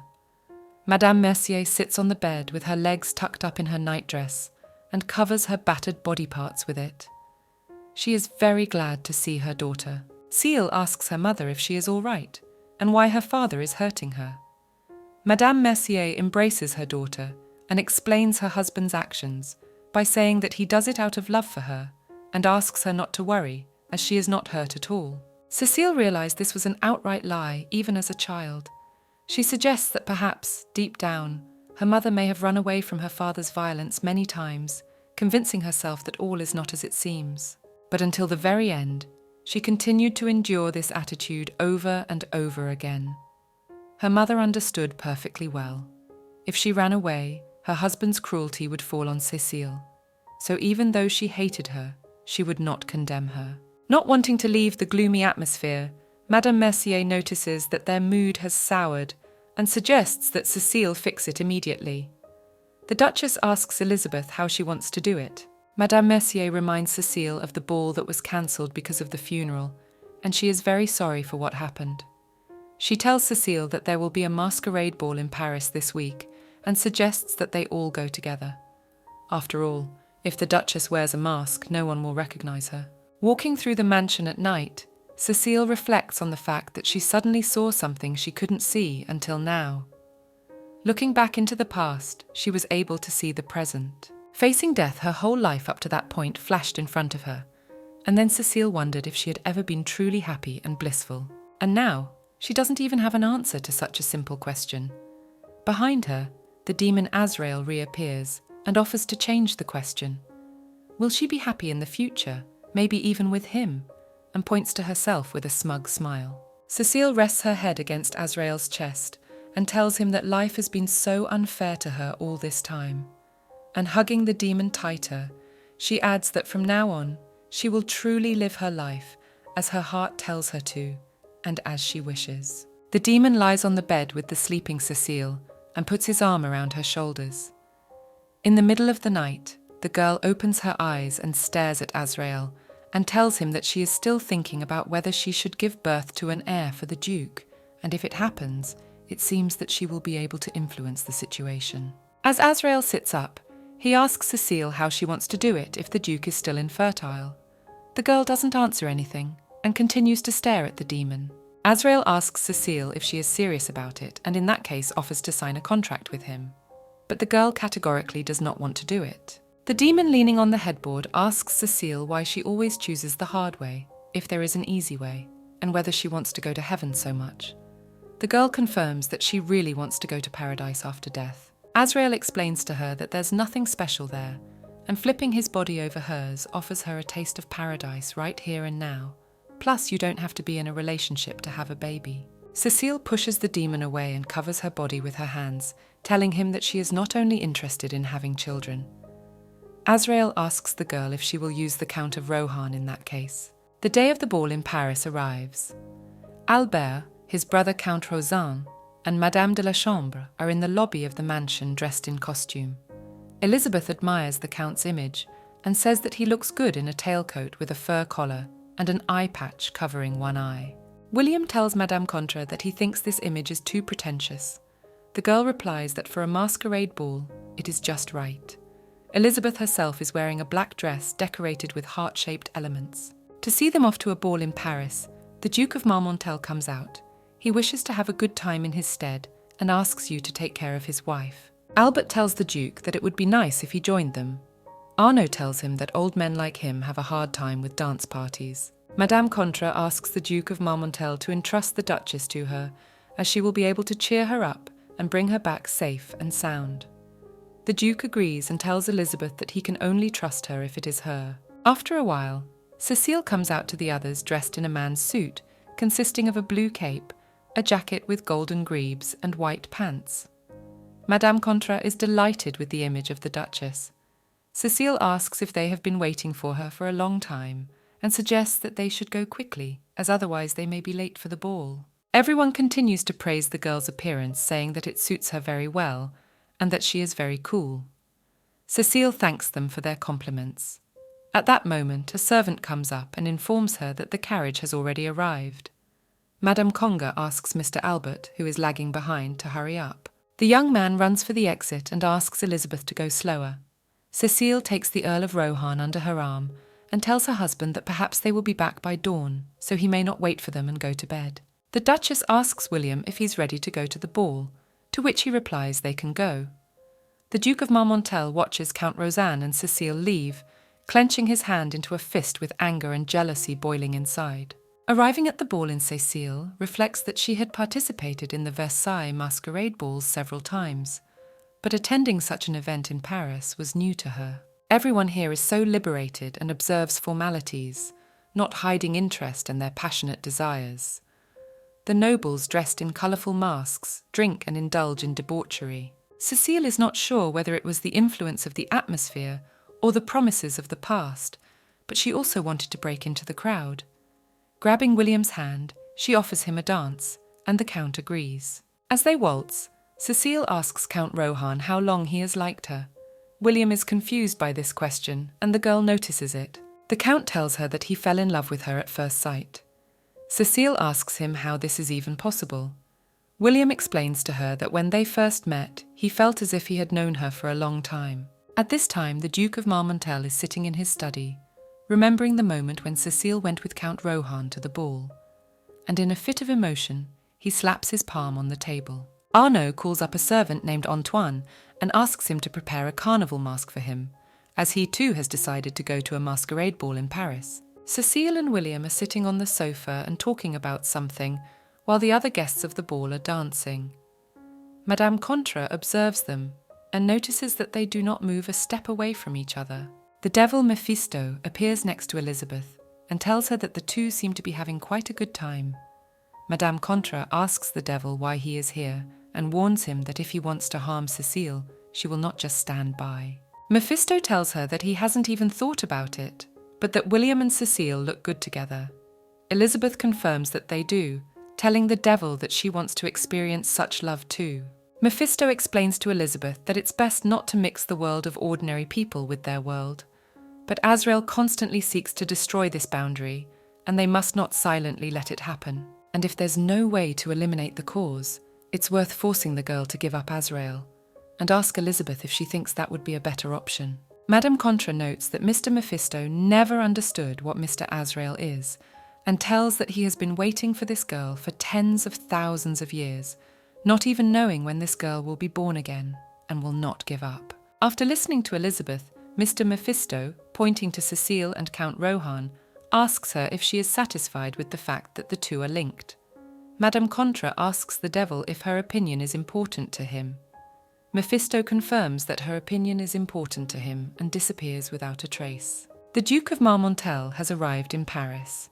Entering the ballroom, he hears a rather familiar voice in the distance. This person turns out to be his mistress Veronica, whom he evicted from his mansion before the wedding. The woman talks to the two men and asks them to wait a bit to prove something. Veronica recognizes the Duke of Marmontel in the crowd and approaches him to say hello. She asks Arnaud if he has come here with his wife. The Duke decides to lie to his mistress, saying that he has come here with his wife. Veronica notices that Arnaud has never liked to attend masquerades, but now he has come for some reason. The Duke changes the subject and asks his mistress when she returned to Paris.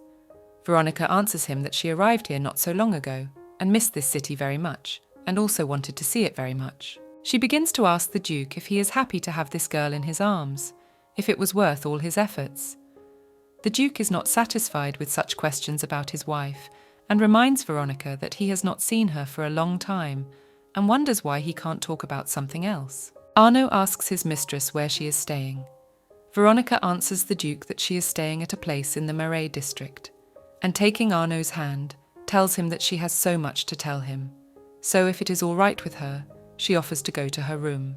At that moment, Cecile arrives on the set with Count Rohan, and noticing the Duke and his mistress asks him what he is doing here, as he told them he would stay at home. A smug grin appears on Veronica's face, after she realizes that the Duke lied to her and actually came to the masquerade in the tiger about his wife. She greets the Duchess, and bowing asks if she remembers her. Cecile ignores Veronica and again asks her husband why he has come to the ball. The Duke's mistress realizes that she is nothing to the Duchess. Meanwhile, Arnaud does not answer anything, thinking that he should ignore these interrogations, and he does not understand why he is so agitated.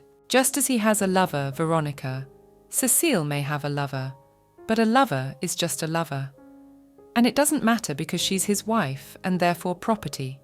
Besides, the Duke thinks Cecile isn't stupid enough to give up everything in favor of love. Arnaud informs his wife that he will return home tonight, so she may not wait for him, as she can't refuse the invitation of his old friend, Geoffrin.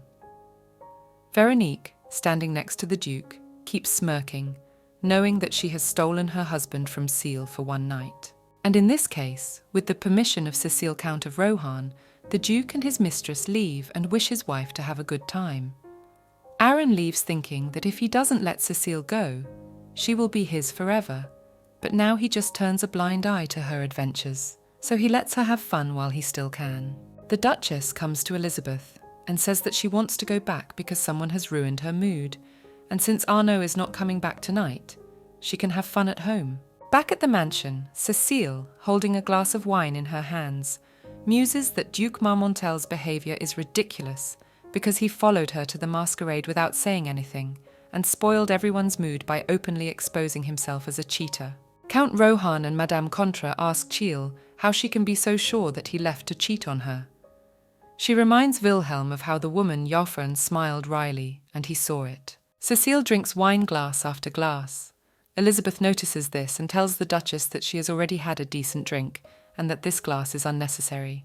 The Duchess denies this and tells Wilma and Elizabeth that she will drink all night and offers to have another drink. Count Roseau stands up from the sofa and tells Cecile that she cannot stand on her feet and asks the Duchess to stop drinking. She jabs her finger at William's chest and tells him not to order her around and she doesn't want to stop drinking.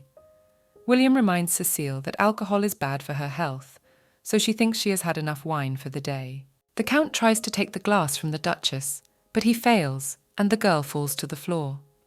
William asks Cecile if she is all right. Madame Contra asks Cecile not to move until she brings the compress. A man asks the Duchess if she can get to her feet. She replies that she is fine and not hurt at all. William lifts Cecile in his arms and tells her that he will walk her to her room. When Madame Contra arrives at the Duchess's chambers, she examines Cecile's leg and is relieved to hear that she has only twisted her ankle, so she has had enough to drink for the day and should go to bed. She asks the Duchess not to sulk about it, since she herself fell and hurt herself. She then informs him that she is the first to go to bed, and assuming that Count Rohan must be tired too, advises him to go to bed soon. William replies to Madame Contre that he will do so and wishes her good night. Cecile apologizes to the Count for seeing her ugly behavior and thinking it terrible. William sits down on the edge of the bed and tells Cecile that he thinks it is unfortunate because he thinks that Cecile is not the right person to treat like that. Even if the Duke possesses her, he is not at all grateful. Cecile smiles when she hears these words from the Count.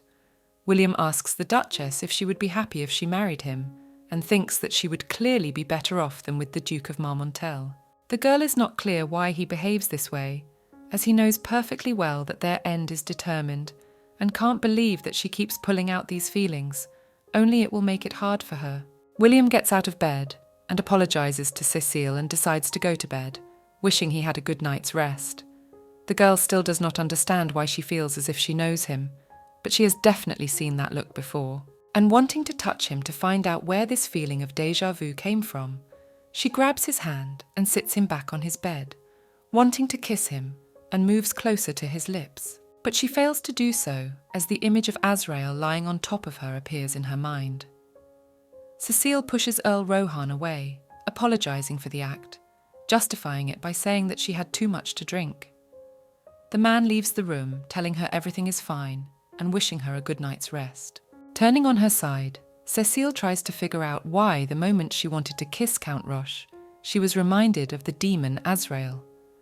At that moment, someone tells Cecile that he thought he didn't need to interfere, but it seems he didn't. The girl flinches in surprise and rises abruptly.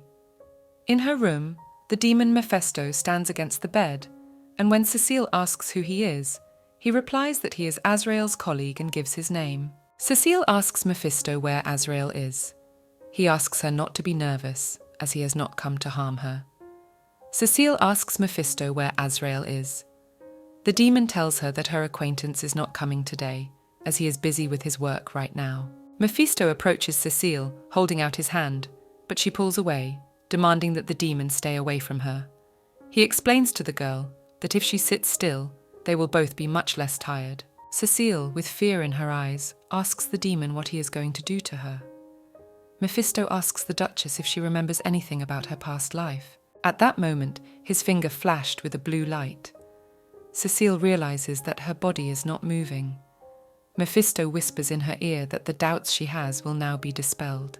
Dimone warns the girl that in this, my head will start to hurt a little because memories from her past life will start to gradually come to life. Cecile is surrounded by total darkness.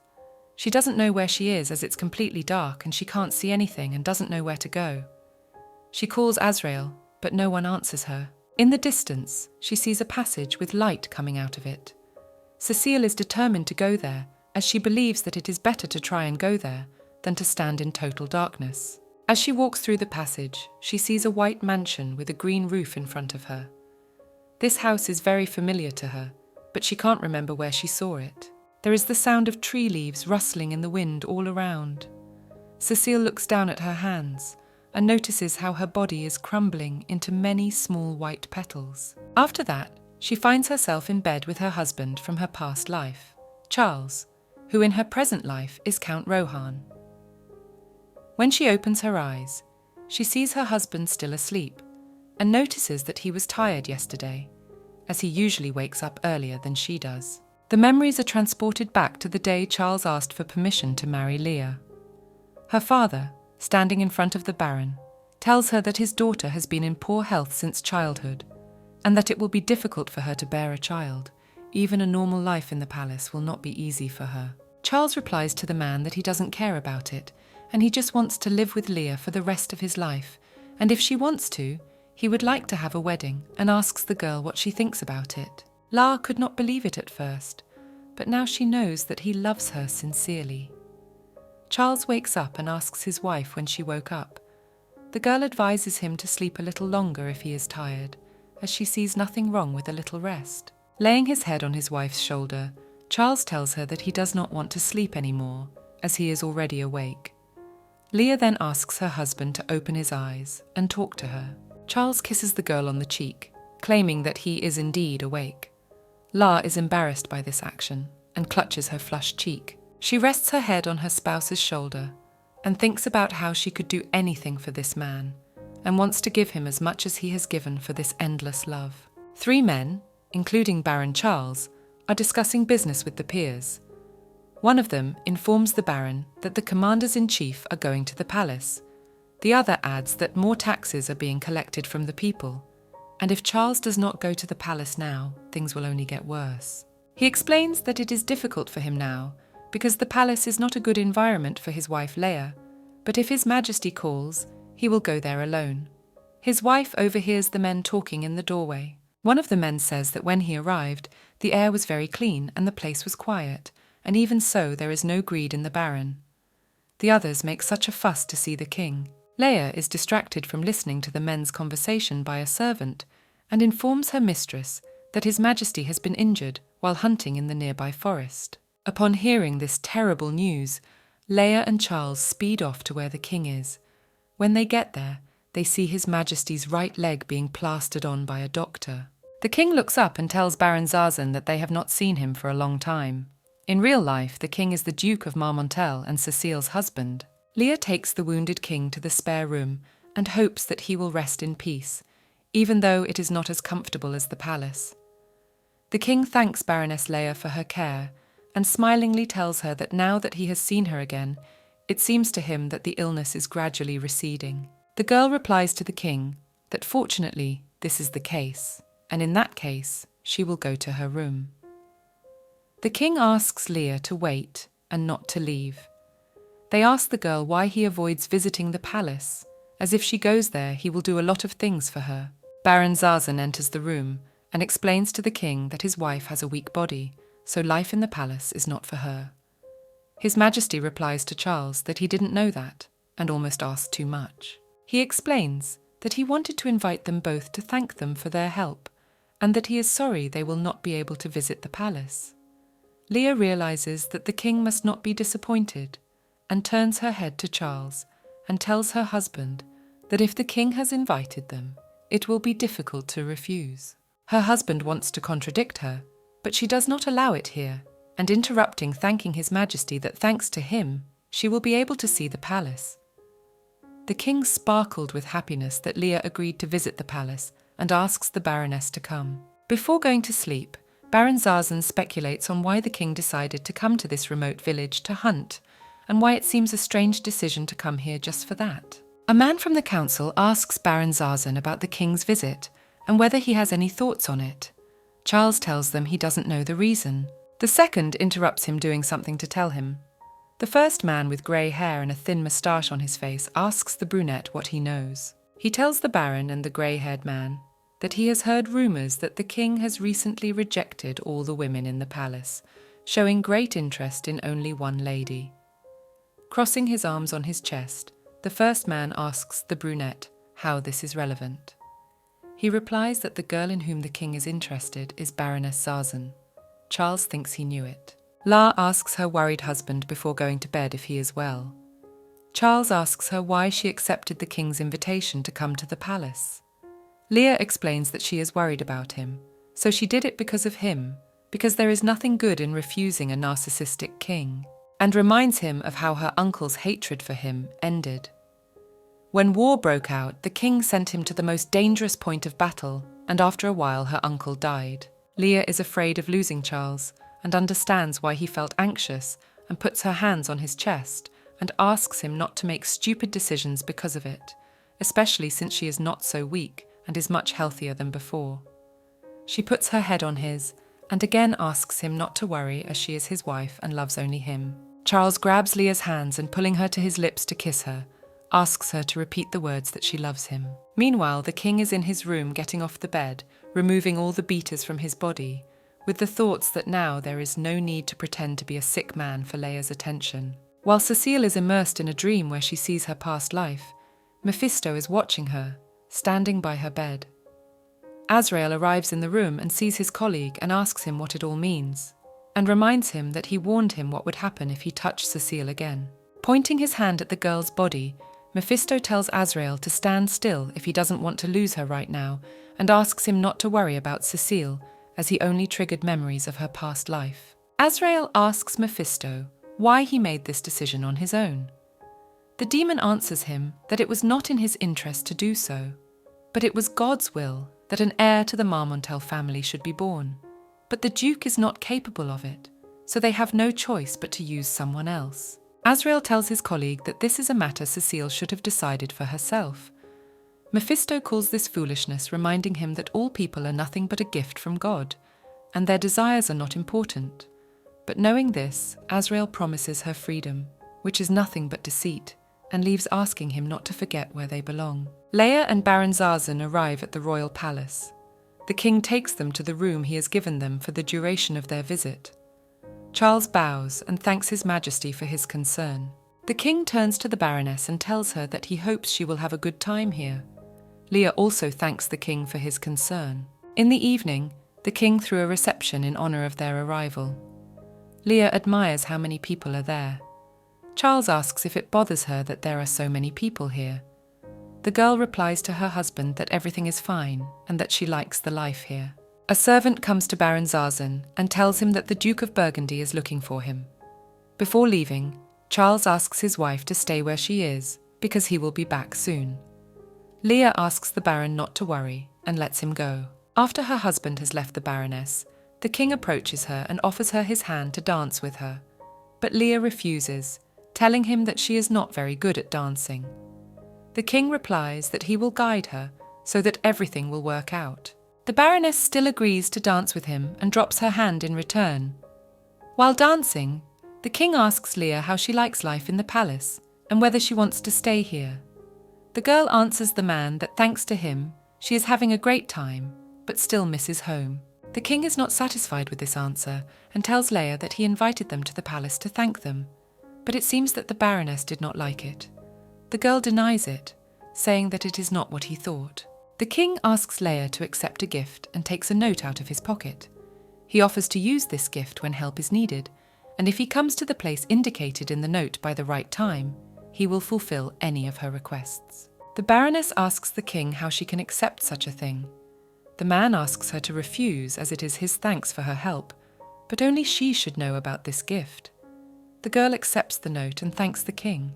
The next day, Leia goes into the room and sees Charles sitting on the cross, thinking about something and looking very worried. She asks her husband what has happened. The Baron gets up from his chair and hugs Leia and tells her that he is going to war. The girl, worried about her husband, asks him when and where he is going and why he decided to go so suddenly. Charles mentally replies to his wife that this is not sudden at all. Everything has been planned long ago since the king fell in love with her. He wants him to disappear, because only in this way he will be able to possess Leia. The Baron asks his wife not to worry, as he will do everything to survive and return to her. Leia clings to her husband and realizes that she can't let him go like this, and remembers the note the king gave her and decides to ask him not to send Charles to the front. Late at night, Leia arrives at the place indicated in the note and greets His Majesty. The king sees the Baroness and asks her to come closer. He asks her why she has such a sad expression on her face and what has happened to her. Leia tells the king that she has learned that her husband, Baron Zazen, is going to the front and she is worried about it. The man standing with his back to the Baroness assures the lady that Baron Zazen is a capable officer and therefore she need not worry too much about him. Leia reminds the king that he promised to help her and asked her to move her husband to the rear, and gave, if it seems selfish to him, she does not care at all, because if Charles dies, she too will lose the meaning of life. The Baroness continues to beg His Majesty to save her husband. The king calls it a difficult request, and taking Leia's face in his hand, he asks her what she thinks he will get in return. The Baroness tells him that if he agrees, he will save 2 people. The king makes his demand. He will save Charles and move him to the rear in case Leia spends one night with him. The girl is outraged by such a request from His Majesty, as she considers it a betrayal of her husband. The man explains his demand by the fact that he liked the Baroness at first sight. He felt it literally at the moment when he met Leia, and if angels existed, they would have her appearance and considers her far away from the palace where the hidden struggle reigns conspiracies and dirt. Such a pure and pure girl. Having finished pondering her identity, the king tells the Baroness that if she agrees to his proposal, that for the Baron will be Zazen, he guarantees safety. Despite the fact that Leia has already become the wife of another man, the king wants to get her even by such methods. As he leaves, the king tells the girl that she doesn't have to make a decision right now and can think it over. At this point, he reflects that this purity of Leia's soul, which he cannot possess, must be very fun to tarnish. Back in her room, Leia closes the door with a bang and takes off her black cloak. Charles approaches his wife, noticing her sad expression, and asks her what has happened. The Baroness asks her husband to hold her tightly and not to think about anything. Charles prays before her on his knees and tells her not to worry about him, as he will surely return from the war alive. La starts to cry and throws herself into her husband's arms. Charles strokes her head and tells her that everything will be all right. The Baroness ponders whether it would be right to betray him to save him, but she can't imagine the world without him, and decides that if she can save him, even if God condemns him and Charles returns from her, she won't care because she will save his life. The next day, the king summons Baron Zarzan to his room as he has something to say to him. That night, Leia decides to spend the night with His Majesty and comes willingly to his rooms thinking that everything will be fine. After talking to the king, Charles can't believe he keeps thinking about it. He wonders what could have influenced the king's decision, since he himself had first ordered him to go to war. The Baron assumed that he simply treasures him, but then dismissed the thought as he wants to get rid of him more than anything else. In any case, he needs to be careful, as there is no telling what the king is up to. At this time, Leia is discussing something with her acquaintance with interest. The king watches the girl from the side and reflects that he thought that for one night spent with her, everything will change and he will be all right. But His Majesty, on the contrary, becomes greedy, and as expected, he needs that Leia was targeted and fully in his possession. His subordinate comes to the king with a report, saying that everything he has asked for is ready. The king answers him that there should be no mistakes and asks him to take care of it properly. The man bows and asks that the matter be left to him. As he continues to look out the window, the king reflects that Baron Zarzan has nothing to worry about, as he will sacrifice himself for his country in the war and die a worthy soldier, and his widowed wife will be happy to live with him. Cecile watches the past life happen and tells herself that she just can't do it. Leia says goodbye to Charles and asks him not to leave, because if he does, she will die. Cecile screams at the man that she can't let him go. Azrael, watching the Duchess stirring in bed from memories, comes to the conclusion that Leia is too much in love, and he needs to calm Cecile. He grabs the girl's head to wake her up and asks if she can hear him. The girl stops coming back, and the demon is relieved to explain to her that it is the past that has already gone, and it does not belong to her. It is Cecile's reality. She gradually calms down, rekindling her tense hands. Azrael is glad that Cecile has calmed down and tells her that these memories are enough and why she should not go back. The king's subordinate reports that everything is done. His Majesty asks if he is sure, as no one must know the truth about what he has done. The man asks the king not to worry, as he is quite sure. Leia comes into the king's room and asks His Majesty her name. The man tells the Baroness that he is sorry to break the news to her, but Baron Zarzan was attacked on the road and is said to have died on the spot. Leia's heart races when she hears of her husband's death. The king explains to her that it is his fault, as he promised to protect the Baron, but failed to do so, and he cannot believe it. The Baroness tearfully replies that she doesn't believe it is true either. The king demonstratively falls to his knees to show how sorry he is. With his head down, he tells Leia that he has hurt her because of his incompetence, and yet he dares to apologize to her, and if he forgives her, he will take care of her for the rest of his life.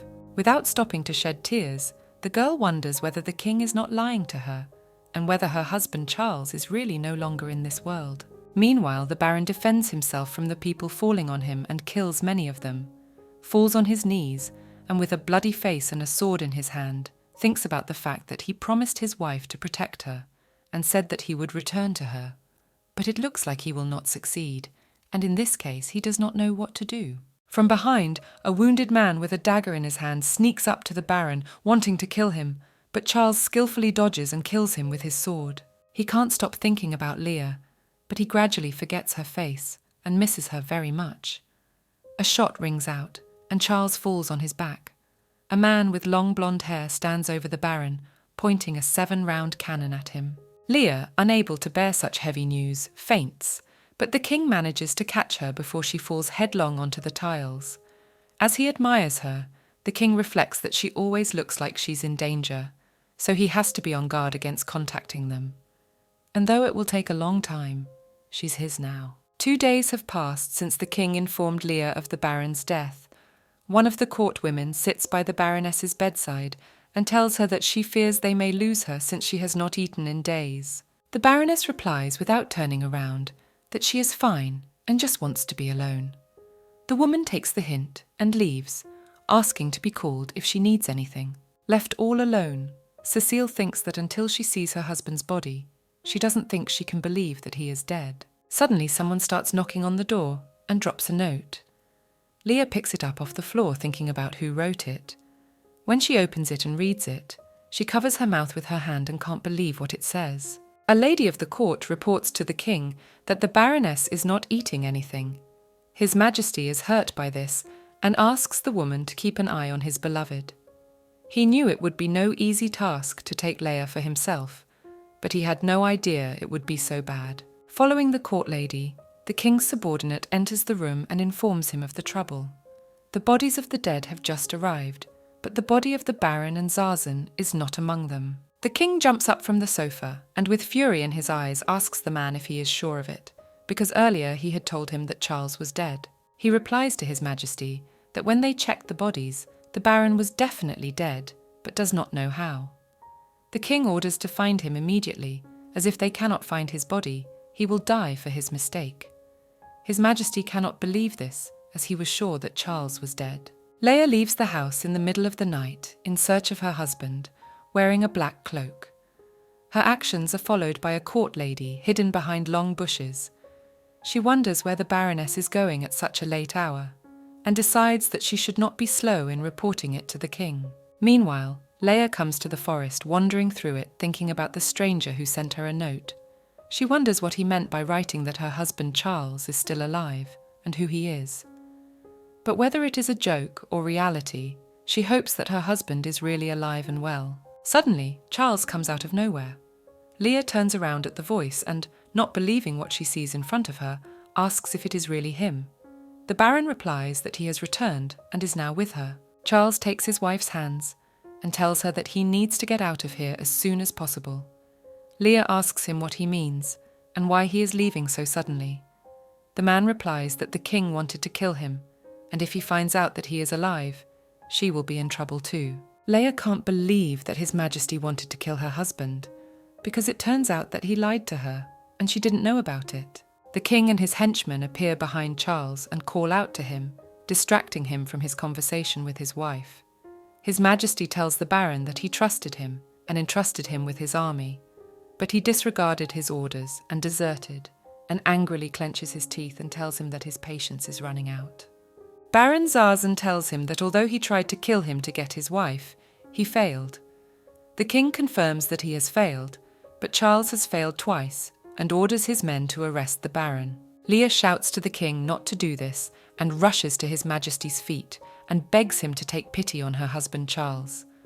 The king callously replies to the baroness that he is sorry, but it is a principle he must honour.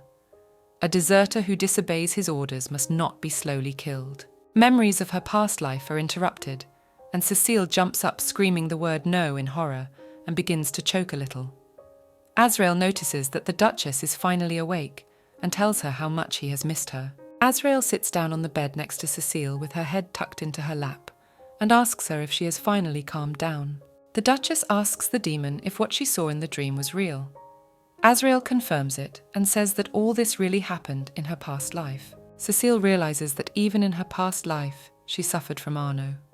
Without knowing it, she married him in this life and thinks about how stupid she had to be to do it. Azrael grabs Cecile's hand and explains to her that her past life has nothing to do with reality and asks her to try to focus on the present. The Duchess agrees that she should do as he tells her and gets out of bed to add that she thinks it is unfair that she is the only one who suffers in this life. She raises her head proudly and tells him that she is going to make him suffer with her and is going to get revenge on Duke Marmontel. She approaches Azrael and puts her hands around his face, telling him that this means he has to help her and asking if he is willing to help her. A few days later, the Duke of Marmontel asks his servant if Cecile will leave her room today. And with a chuckle, he wonders what his wife might be doing there all day and whether she might have decided to stage some sort of protest by accident. Madame Contra suggests that perhaps Madame Cecile is simply not well and suggests that she go up to the Duchess and check on her to see if she is all right. The Duke replies that this is not necessary. At that moment, William gets up and heads towards the exit of the room. His cousin Albert tries to stop him, but fails. Observing the behaviour of the Earl of Rohan, the Duke asks Albert if they have decided when they will return to England. The young man replies to the Duke that he and his brother have not decided yet, as thanks to him, they are having a wonderful time here. The Duke of Marmontel replies that he doesn't doubt it, but why don't they look for a new place to stay?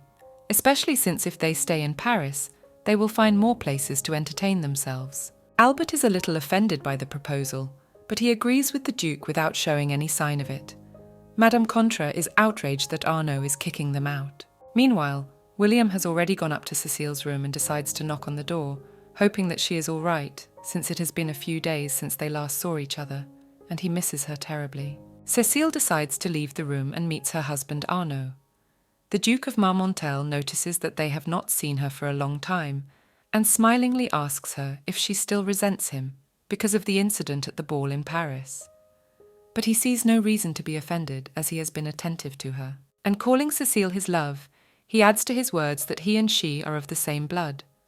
Confirming this, Cecile explains to the Duke that she sees no reason to keep the marriage alive, and therefore they must divorce. Arnaud is upset by her words and asks his wife if she is not joking. Cecile answers him that she is not joking at all, and explains her decision by the fact that she will not be able to fulfill the conditions he put forward to her when she married him, and therefore demands a divorce from him. Duke Marmontel asks his wife what the real reason is, if her lover Count Rohan has asked her to run away from him, and does not ask her if she wants to accidentally leave him and marry the Count. Arnaud clenches his hands into a fist from excessive anger and tells Cecile that the divorce will not happen and he will never let her leave him. The girl notices that Arnaud hasn't changed a bit, and this time he's going to ruin her life as well. Cecile asks her husband if he's sure he won't regret it, and she wonders how much patience he has. And as she leaves him, she comes to realize that this time she will beat him to the punch by ruining his life in return. The Duchess returns to her room. Azrael asks her what she's planning to do, since it seems she asked for his help, and asks her what he needs to know.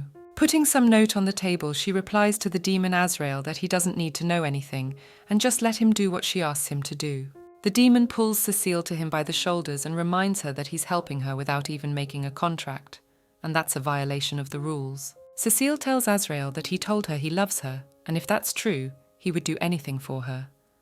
And at that moment, sitting on the bed, she lifts up her dress, revealing stockings with ribbons removed from his hair, and adds to his words that Azrael can have whatever he wants when this is all over. The demon tells Cecile that she better not deceive him, to which the girl replies that he is deceiving him, since she has no need to lie to him. Azrael, overjoyed at this news, lays his head on Cecile's lap and asks her not to hide anything from him, as he is the only one who can really understand her. Count Rohan is sitting alone in his room on an armchair reading a book. At that moment, he hears someone knocking on his door, and without taking his eyes off the book, asks who it is. Cecile answers him and asks the Count if she can distract him for a while. William approaches the Duchess. She apologizes for distracting him, but she needs to bring a little clarity to their relationship. She was terribly angry with her husband that night, and only wanted to kiss him because she was so drunk. She knows that Count Rohan has feelings for her, so she apologizes to him for confusing him that night and promises that it won't happen again. Cecile asks William to put these unnecessary feelings aside and find a worthy mate, as she doesn't want him to waste his time with her. And often speaking for her, these feelings are quite burdensome. Count Rohan notices that Cecile did not even look at him once while she was saying such cruel words, and putting his palms around her face, asks her to repeat what she had said earlier, but looking into his eyes.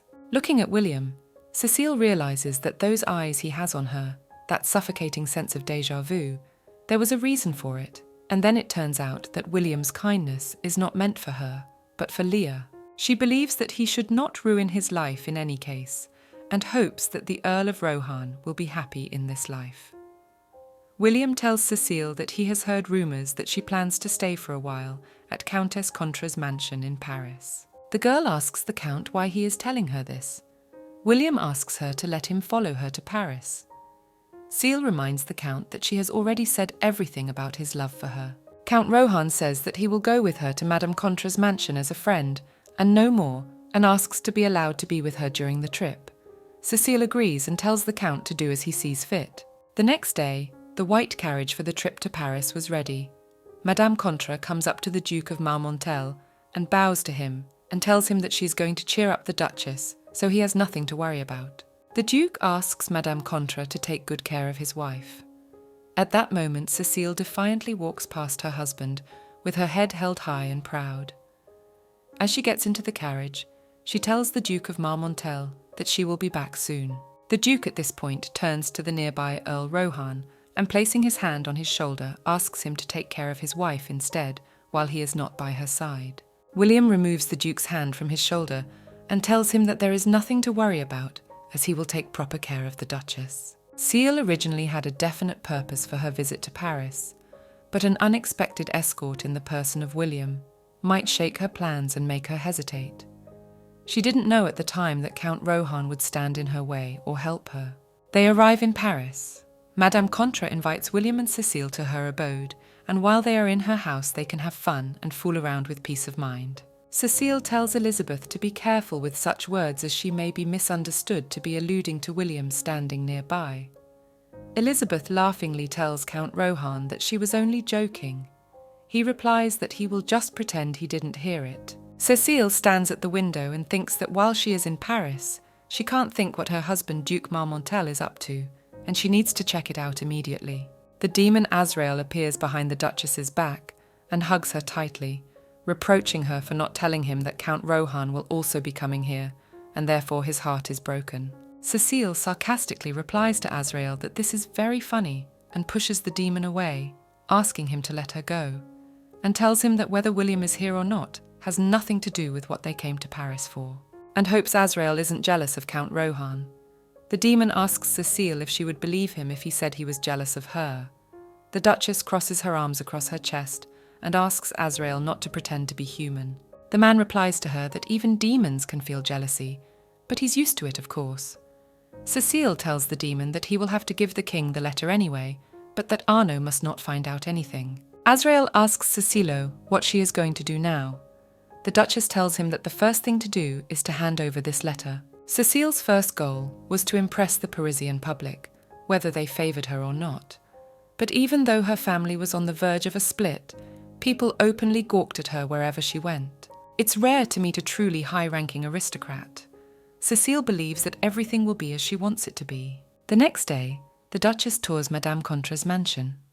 When she arrives at the library, Cecile marvels at how large it is and asks Elizabeth why she has kept silent all this time about having one in the house. Satisfied that the Duchess likes her library, Madame Contra tells her that she has even new items in her collection that have recently appeared in bookstores, and asks Cecile to let her know if she wants to read them. He also offers her to admire the stars through a telescope. Cecile thanks Elizabeth for such an interesting tour. Madame Contra tells Cecile to rest properly, while she steps back to see if tea and snacks are ready for their modest feast. Meanwhile, Cecile strolls through the library and finds one interesting red book that stands out from the rest and reaches out to get it, wondering if she should read it. She tries with all her might to reach the book, but she fails miserably.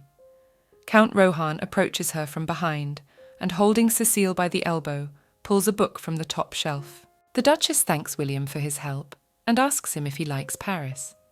The Count replies to Cecile that it is not bad, but that he likes Venice better.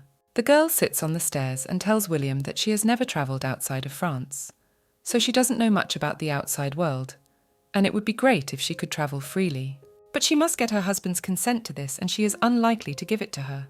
In this case, William proposes that Cecile divorce and marry him. He suggests that the Duchess run away together, as there are many places he would like to go with her. Cecile asks William if he can do it. The Count confirms it, and the Duchess thinks that he has not changed at all. As she descends the travelling stairs, she asks Count Rohan if he really has not the slightest doubt and calls him Charles. William's eyes rounded with surprise, he asks the Duchess about what she just said, since he clearly heard her called by name from a past life. Cecile realises that she has just made a terrible, irreparable mistake. William grabs Cecile by the shoulders and asks her if she really has any memories of their past life. The girl tries to ask Count Rohan what he means, but he doesn't let her speak and pulls her to him and kisses her on the lips. Cecile tries to push him away, but she can't do it either, as William wants to merge with her again in a long kiss. He asks Cecile how long she has been remembering her past life. As she leaves, she tells the Count that it doesn't matter. William tearfully pulls Cecile into his arms and tells her that he is grateful that she has returned to him and that he has been able to see her again after a long time. The Duchess also begins to shed tears at his words. Watching what is happening downstairs, Madame Contra can't understand how such things happened and can't believe that William has memories from his past life, and she doesn't understand it at all. Not wanting to interrupt their conversation, Elizabeth leaves the library, slamming the door behind her.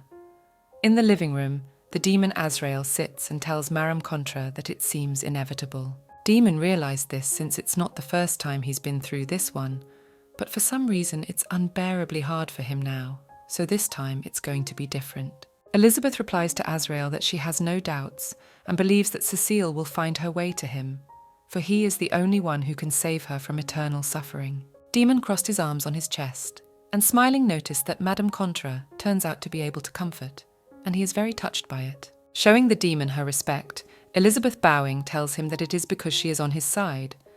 Azrael asks her if this side includes his colleague Mephisto. Madame Contra answers him that she is not sure. Cecile and William continue to talk about past lives sitting on the stairs in the library. The Duchess asks the man how much he remembers. The Earl of Rohan tells her that he remembers everything that happened up to the moment of his death, and asks Cecile how her life was after he was executed. She tells William that after his death she committed suicide with a small bottle of poison late at night. Count Rohan asks Cecile why she did it.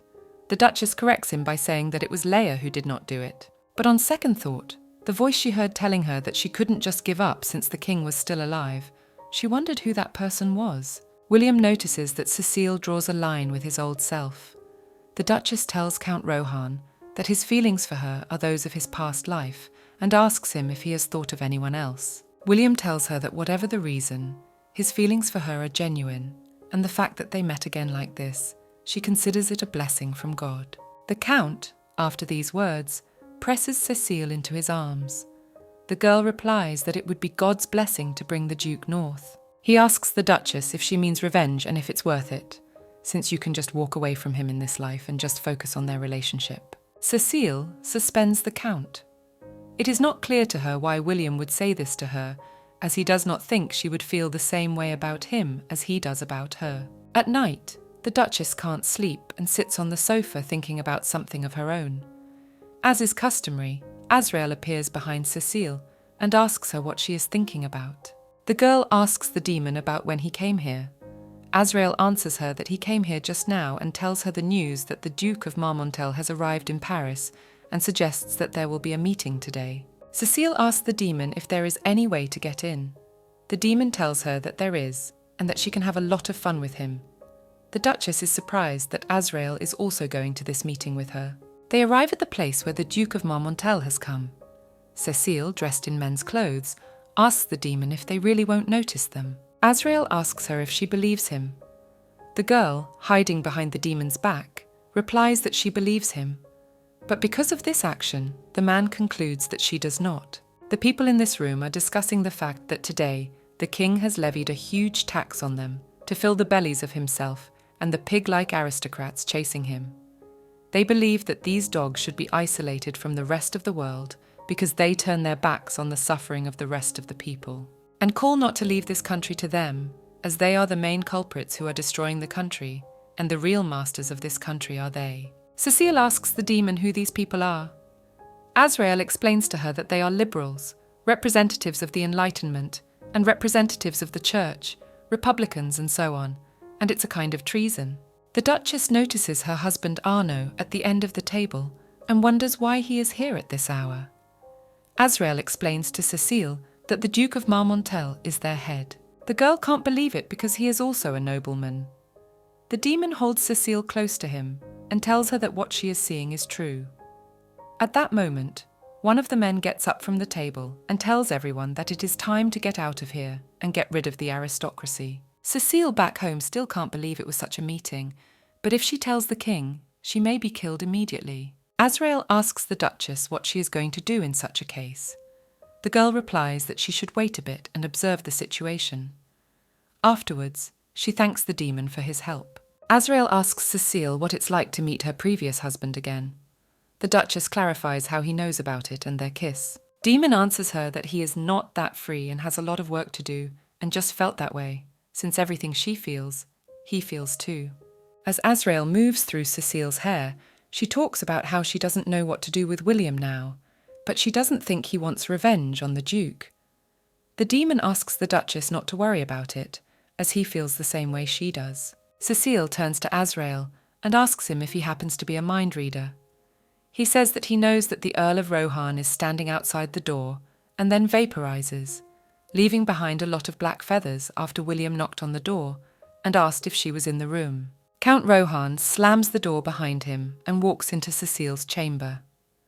The girl puts on a robe covering her nightdress and asks William if he is going to go to bed since it is late. Count Rohan walks up to Cecile and hugs her, telling her that she is not the reason he can't sleep. She feels a pleasant warmth coming from his body. William asks Cecile to let him help her, putting the Duchess's hand to his beating heart. He reminds her that she told him she wants revenge on the Duke of Marmontel and tells her that he wants to help her do it, and she can use him however she wants. Cecile suggests that it's probably him using her, not her. At this time, Mephisto was walking through the palace hall covered with red banners. When he notices him, William, sitting on a rung of the balcony, tells his colleague that everything has turned out just as he wanted. Mephisto answers him by pointing out that he's being discussed amongst the other demons, and that's dangerous. That's why he's doing it. Azrael smirks and asks his colleague to just tell him about it, about the god's mistake they've discovered, or rather what he's discovered. In one of her past lives, she saw the first demon Azrael and noticed that he had a very interesting hair colour. The demon asks her if she can really see him, as the others cannot. Putting her hand to her chin, the girl continues to scrutinize the demon's appearance with interest and explains to him that she speaks this way because she really sees him. Mephisto is curious to know why things happened the way they did. The demon Azrael tells him that those who deviate from the God-created scenario are considered a mistake by God. They hate God. When we find these mistakes, they're nothing but God's weakness, so it's strange to him how Mephisto can't be happy. And coming down from the rung suggests that's why he's so obsessed with it. Just as he's obsessed with Cecile, Mephisto is obsessed with God's mistake that he discovered. But now things are different. So Azrael is curious and asks Mephisto to tell him how he managed to escape the god. The demon asks Azrael if he's asking because he wants to escape from Cecile. Azrael reminds Mephisto that he first asked him the question. The colleague answers him that he didn't get rid of it completely, and instead he made a god like himself, as it can only be avoided when he is no longer human. And finishing the story, asks Azrael if he can do that with Cecile. The next morning, the Duke of Marmontel arrives at Madame Court's mansion. Elizabeth meets Arno in the lobby of her house and asks him what he is doing here. He replies to Court that he has come to Paris to see his wife Cecile. Elizabeth tells him that she is sorry, but the Duchess is not yet determined to meet him, and she was at the ball until late at night, and so had little sleep. At this time, Cecile is sleeping in the same bed together with Count Rohan. When she wakes up, she will William so dinner time has already passed, and doesn't he have to get up? When the Count opens his eyes, he asks Cecile if she is busy today. She tells him that she is visiting Mrs. Gwyneth's salon this evening, and is going to see the opera afterwards. Cecile lies on top of William, with her arm around his shoulder. He asks her to cancel all plans for the day and stay with him, and asks if she wants to stay with him. The Duchess agrees to stay on the condition that the Earl of Rohan eats something and lies back in his arms. William throws his body over Cecile's and apologizes, saying that in his condition he simply cannot do it. A short while later, Cecile and Madame Contra are in the living room at the table. Cecile asks Elizabeth how their meeting with Arnaud went. At this point, Cecile begins to cough. Madame Contra asks Cecile if she is well, and tells her that she thought she was dead because she had not left her room for a long time. The Duchess asks Elizabeth to stop talking like that, and reminds her that she told her that she has something for her. Remembering this, Madame Contra tells Cecile that she should have a look at the letter that was sent to her and puts it on the table. Opening the letter, the Duchess tells Elizabeth that it came from the rabbit. Madame Contra asks Cecile what has happened at His Majesty's. The Duchess replies that she should go to Versailles immediately. Before the party, Cecile, Madame Contra and Count Rohan were having a masquerade party at the mansion. Elizabeth, paying attention to the Duchess, tells her that she saw a familiar face in the crowd. That person turns out to be Lady Geoffrin. Cecile flies in, asking what she's doing here. Madame Contra explains to the Duchess that this is a party where anyone can come, including call girls. But if Geoffrin decides to offend her, she'll have him thrown out immediately. Cecile asks Elizabeth not to worry about it, as she assumes she was definitely sent here by Arnaud, and asks her to keep an eye on her all evening, and offers to show her what she wants to see here. And then he calls Count Rohan to him and demonstratively embraces him, bringing him close to his ear. And looking at Geoffrin thinks that whatever Arnaud does, she is not going to give up just like that. The morning after the ball, the couple sits on the edge of the bed. Cecile ties a black ribbon taken from the demon Azrael's hair around her leg. William notices this and asks his lover how long she has been wearing the ribbon. Cecile replies that she just likes it, and when asked if she likes the colour black, she says she does, and remembers Azrael. And come to think of it, he hadn't reappeared since he vanished into thin air. That day she asked the demon if he was jealous, but he denied it. William runs his hand down Cecile's leg. The girl asks him what he is doing. William puts the Duchess on the bed and pulls off her stockings and replies that they still have time for a meal and he cannot do anything for her if she is not around. At that moment they are interrupted by a knock at the door. Cecile is told that her mother has arrived in Paris at Mrs. Contra's mansion. The Duchess goes down to the guest room and sees her mother sitting on the sofa with a rounded belly, and her lover André has arrived at the mansion next to her. Cecile, standing next to Count Rohan, asks her mother why she came here. Madame Mercier asks her daughter why she won't return to her husband, the Duke of Marmontel. The girl asks why he says that. Madame Mercier tells her that she has heard rumours that she is obsessed with a young British man and has even had an affair with him. Cecile confirms that all these rumours about her are true. Her mother is outraged that they have come all the way to Paris to tell everyone. André tells his stepdaughter that her mother does not deserve to talk to her about it. Kiel doesn't say anything and turns around and leaves the room. Ander reassures Madame Mercier that he will speak to her daughter, and apologising to the Marquis Grey Rohan, leaves the room. Madame Mercier snickered that her daughter had just left without saying anything, ignoring Count Rohan, that the Duke of Marmontel was a terrible man, and she would not stop talking about it. André runs after Cecile and asks the Duchess to wait at least a minute. The girl, not wanting to talk to him, tells him to take her mother home immediately. He shouts after her that he did not decide to come here with her mother, but was forced to do so by the Duke of Marmontel to convince her to return to him. Ander begs Cecile to listen to him, because the Duke has threatened not only him but Madame Mercier, but she is only here because she is worried. The surveillance and intimidation are all familiar to her. Arnaud hasn't changed a bit from his previous life. Cecile asks André not to worry as this is entirely her problem, and asks him to leave the solution to her, and then asks André to take care of her mother. Her mother's lover asks the Duchess not to worry about it. Cecile can't do anything about it. She has no choice but to make a style of difficult decision. A girl sits by the window wondering if Azrael will come to her and how long he is going to ignore her. She starts to yawn at him, shouting his name loudly, but he doesn't answer her. When she surrenders, she says that she had planned to take revenge on Duke Marmontel from the beginning, and so she can do quite well without his help. A short time later, Cecile and Count Rohan are strolling arm in arm through the grounds of the mansion. William tells Cecile that the pastry shop recommended to them by Madame Contra is around here and asks her if she wants to go there. The Duchess does not hear him as she is immersed in her own thoughts. After a short time, she answers the Count and asks him what he has just told her. He again asks Cecile if she wants to eat something sweet. agreeing they picked up a bunch of different desserts and drinking tea with them, sitting on the flower-lined veranda. Cecile is still deep in thought about something. When he notices that his beloved is not paying attention to the conversation and seems to be in the astral, he decides to distract her by pulling her cheek. Covering her face with her hand, Cecile asks William why he did it.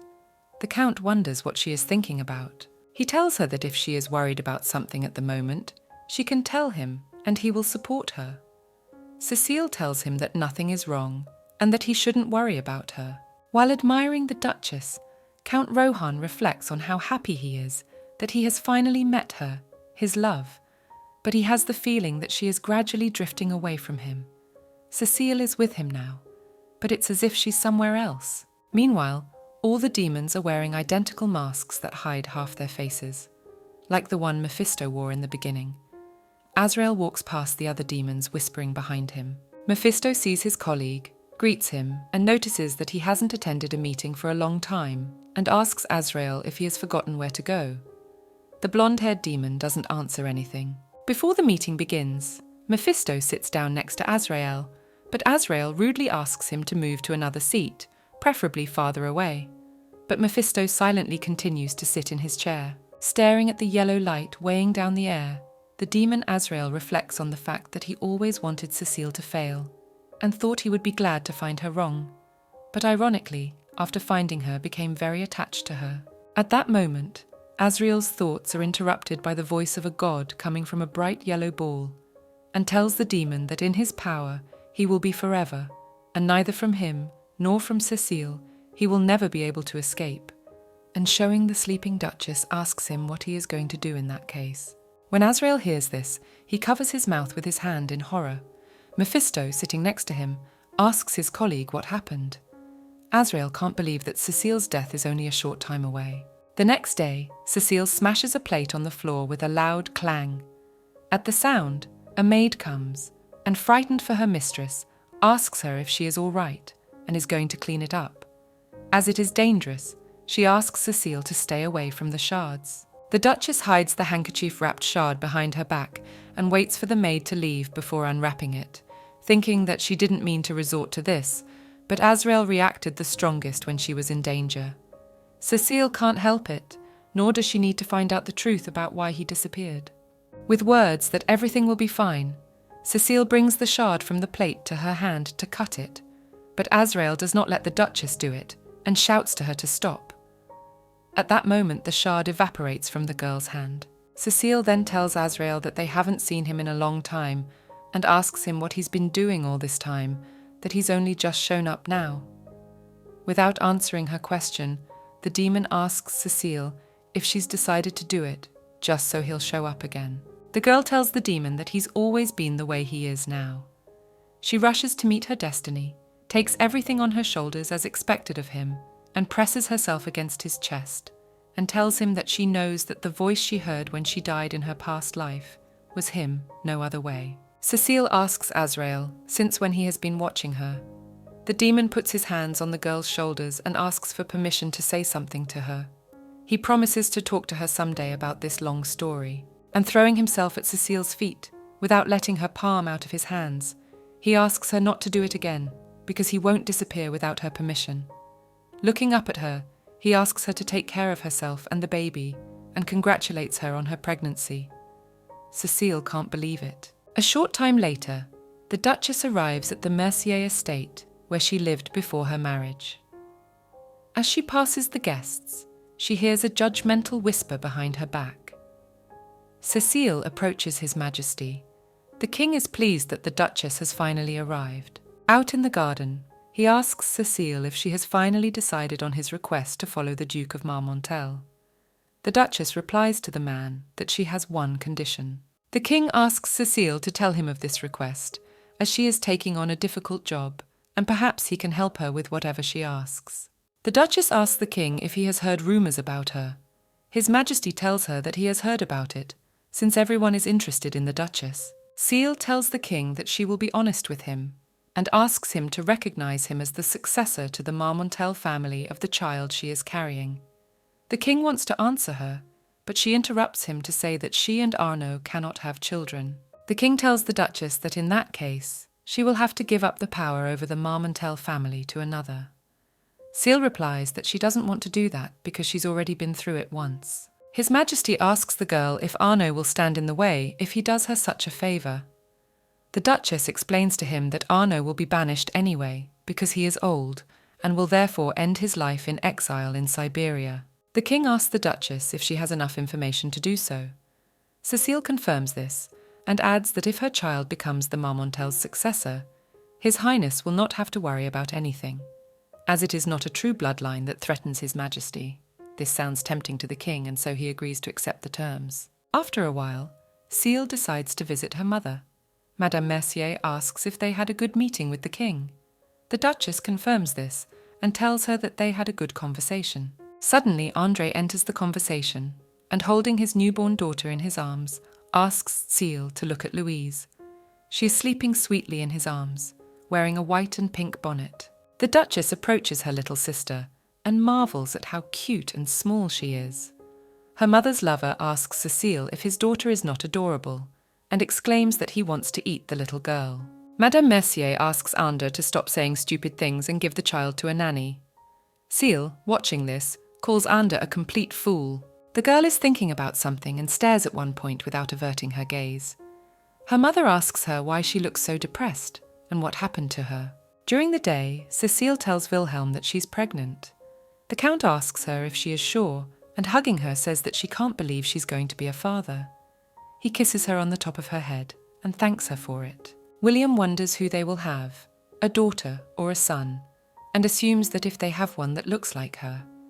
Cecile replies that she would like them to have a son, because he could be the head of the family. The Earl of Rohan offers her to go to England with him, as the Duke will not accept the child anyway.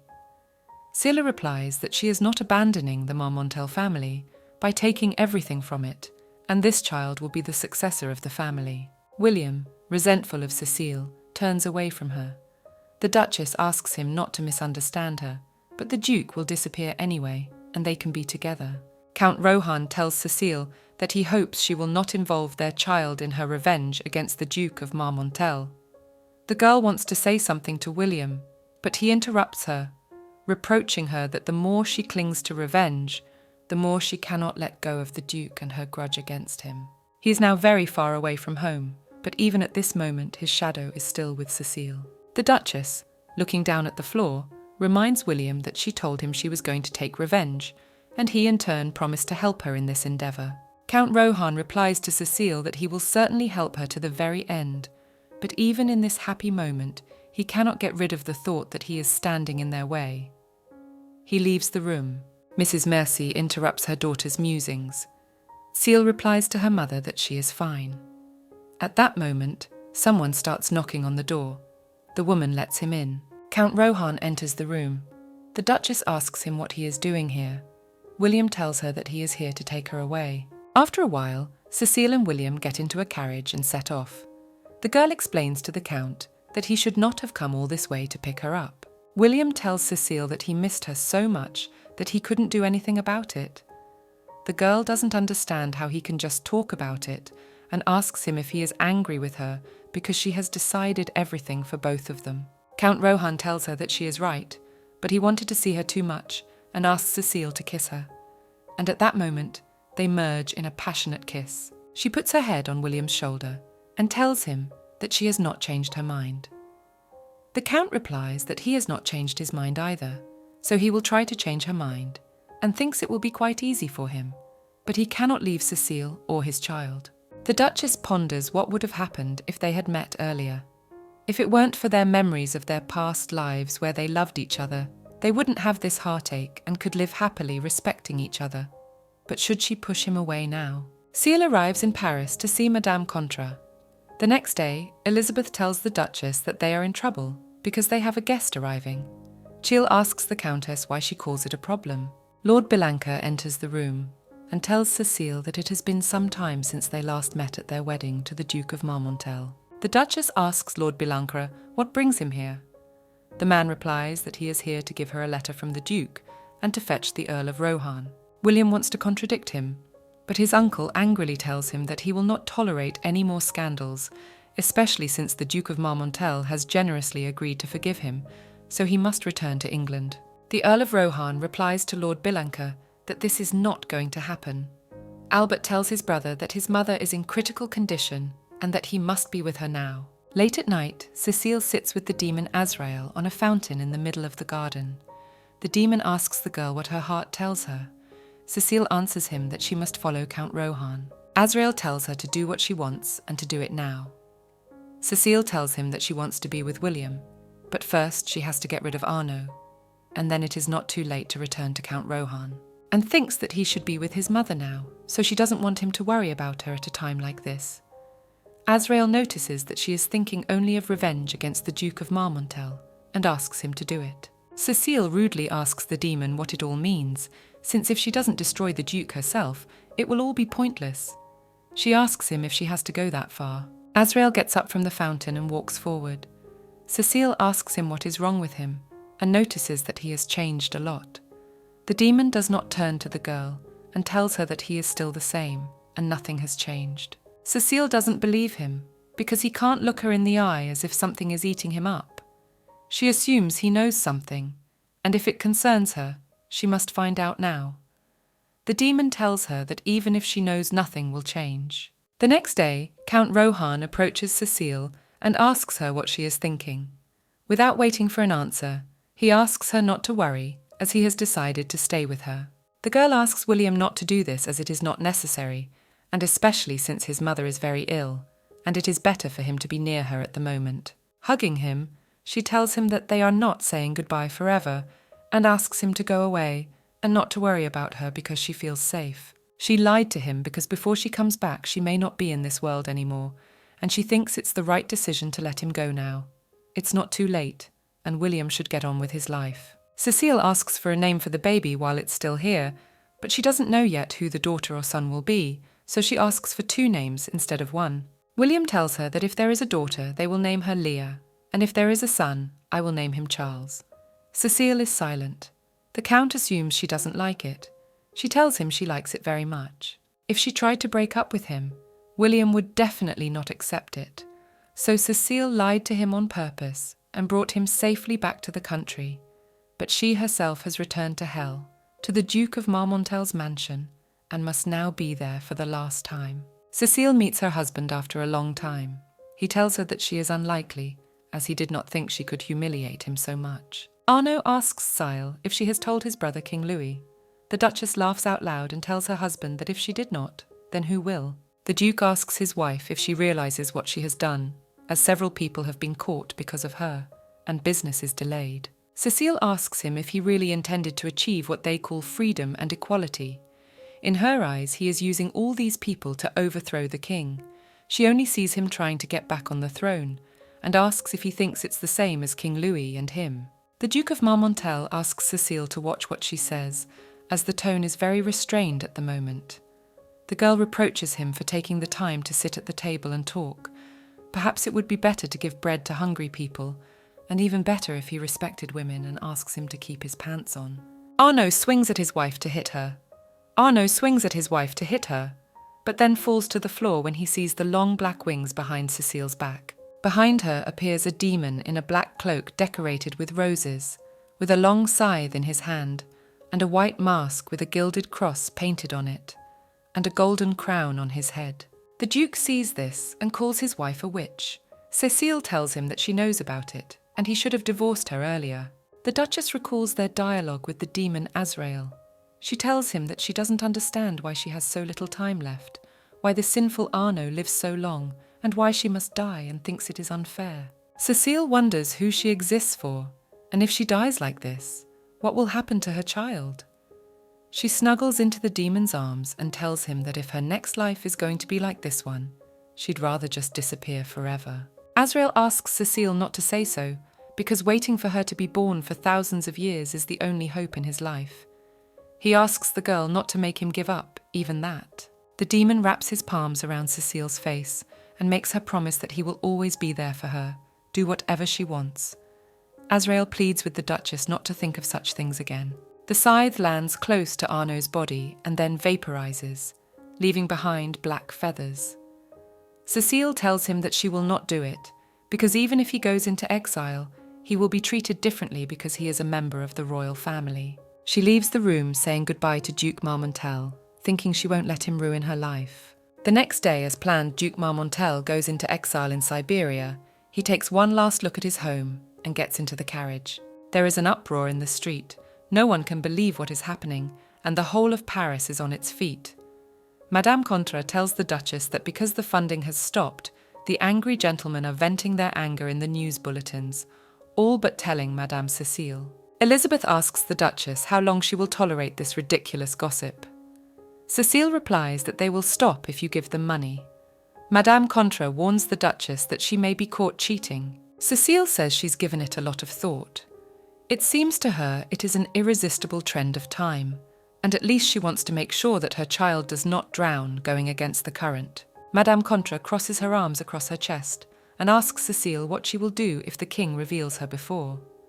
The Duchess asks Elizabeth not to worry, as she is sure he will not understand. In the evening, Cecile is sitting in the greenhouse reading a letter. The demon Azrael reappears next to her and asks her if the letter is from William. Covering her face with the sheet, Cecile notices that he now never leaves her side and never lets her be alone for a minute. She asks the demon if he is familiar with the concept of privacy. It's funny to Azrael that Cecile can't think of anything else while he's hanging around her. The girl asks him if he can erase her from William's mind. The demon asks her why she'd go that far. She tells him that in a previous life, she had experienced this feeling of being left alone. And so she doesn't want to put William through this. Azrael tells Cecile that he could, but he won't, since Count Rohan is capable of dealing with this fate himself and asks her to stop this grim conversation. And for the sake of her and the child, he advises Cecile to think only of good things. The girl asks the demon to tell her about the first time she met him.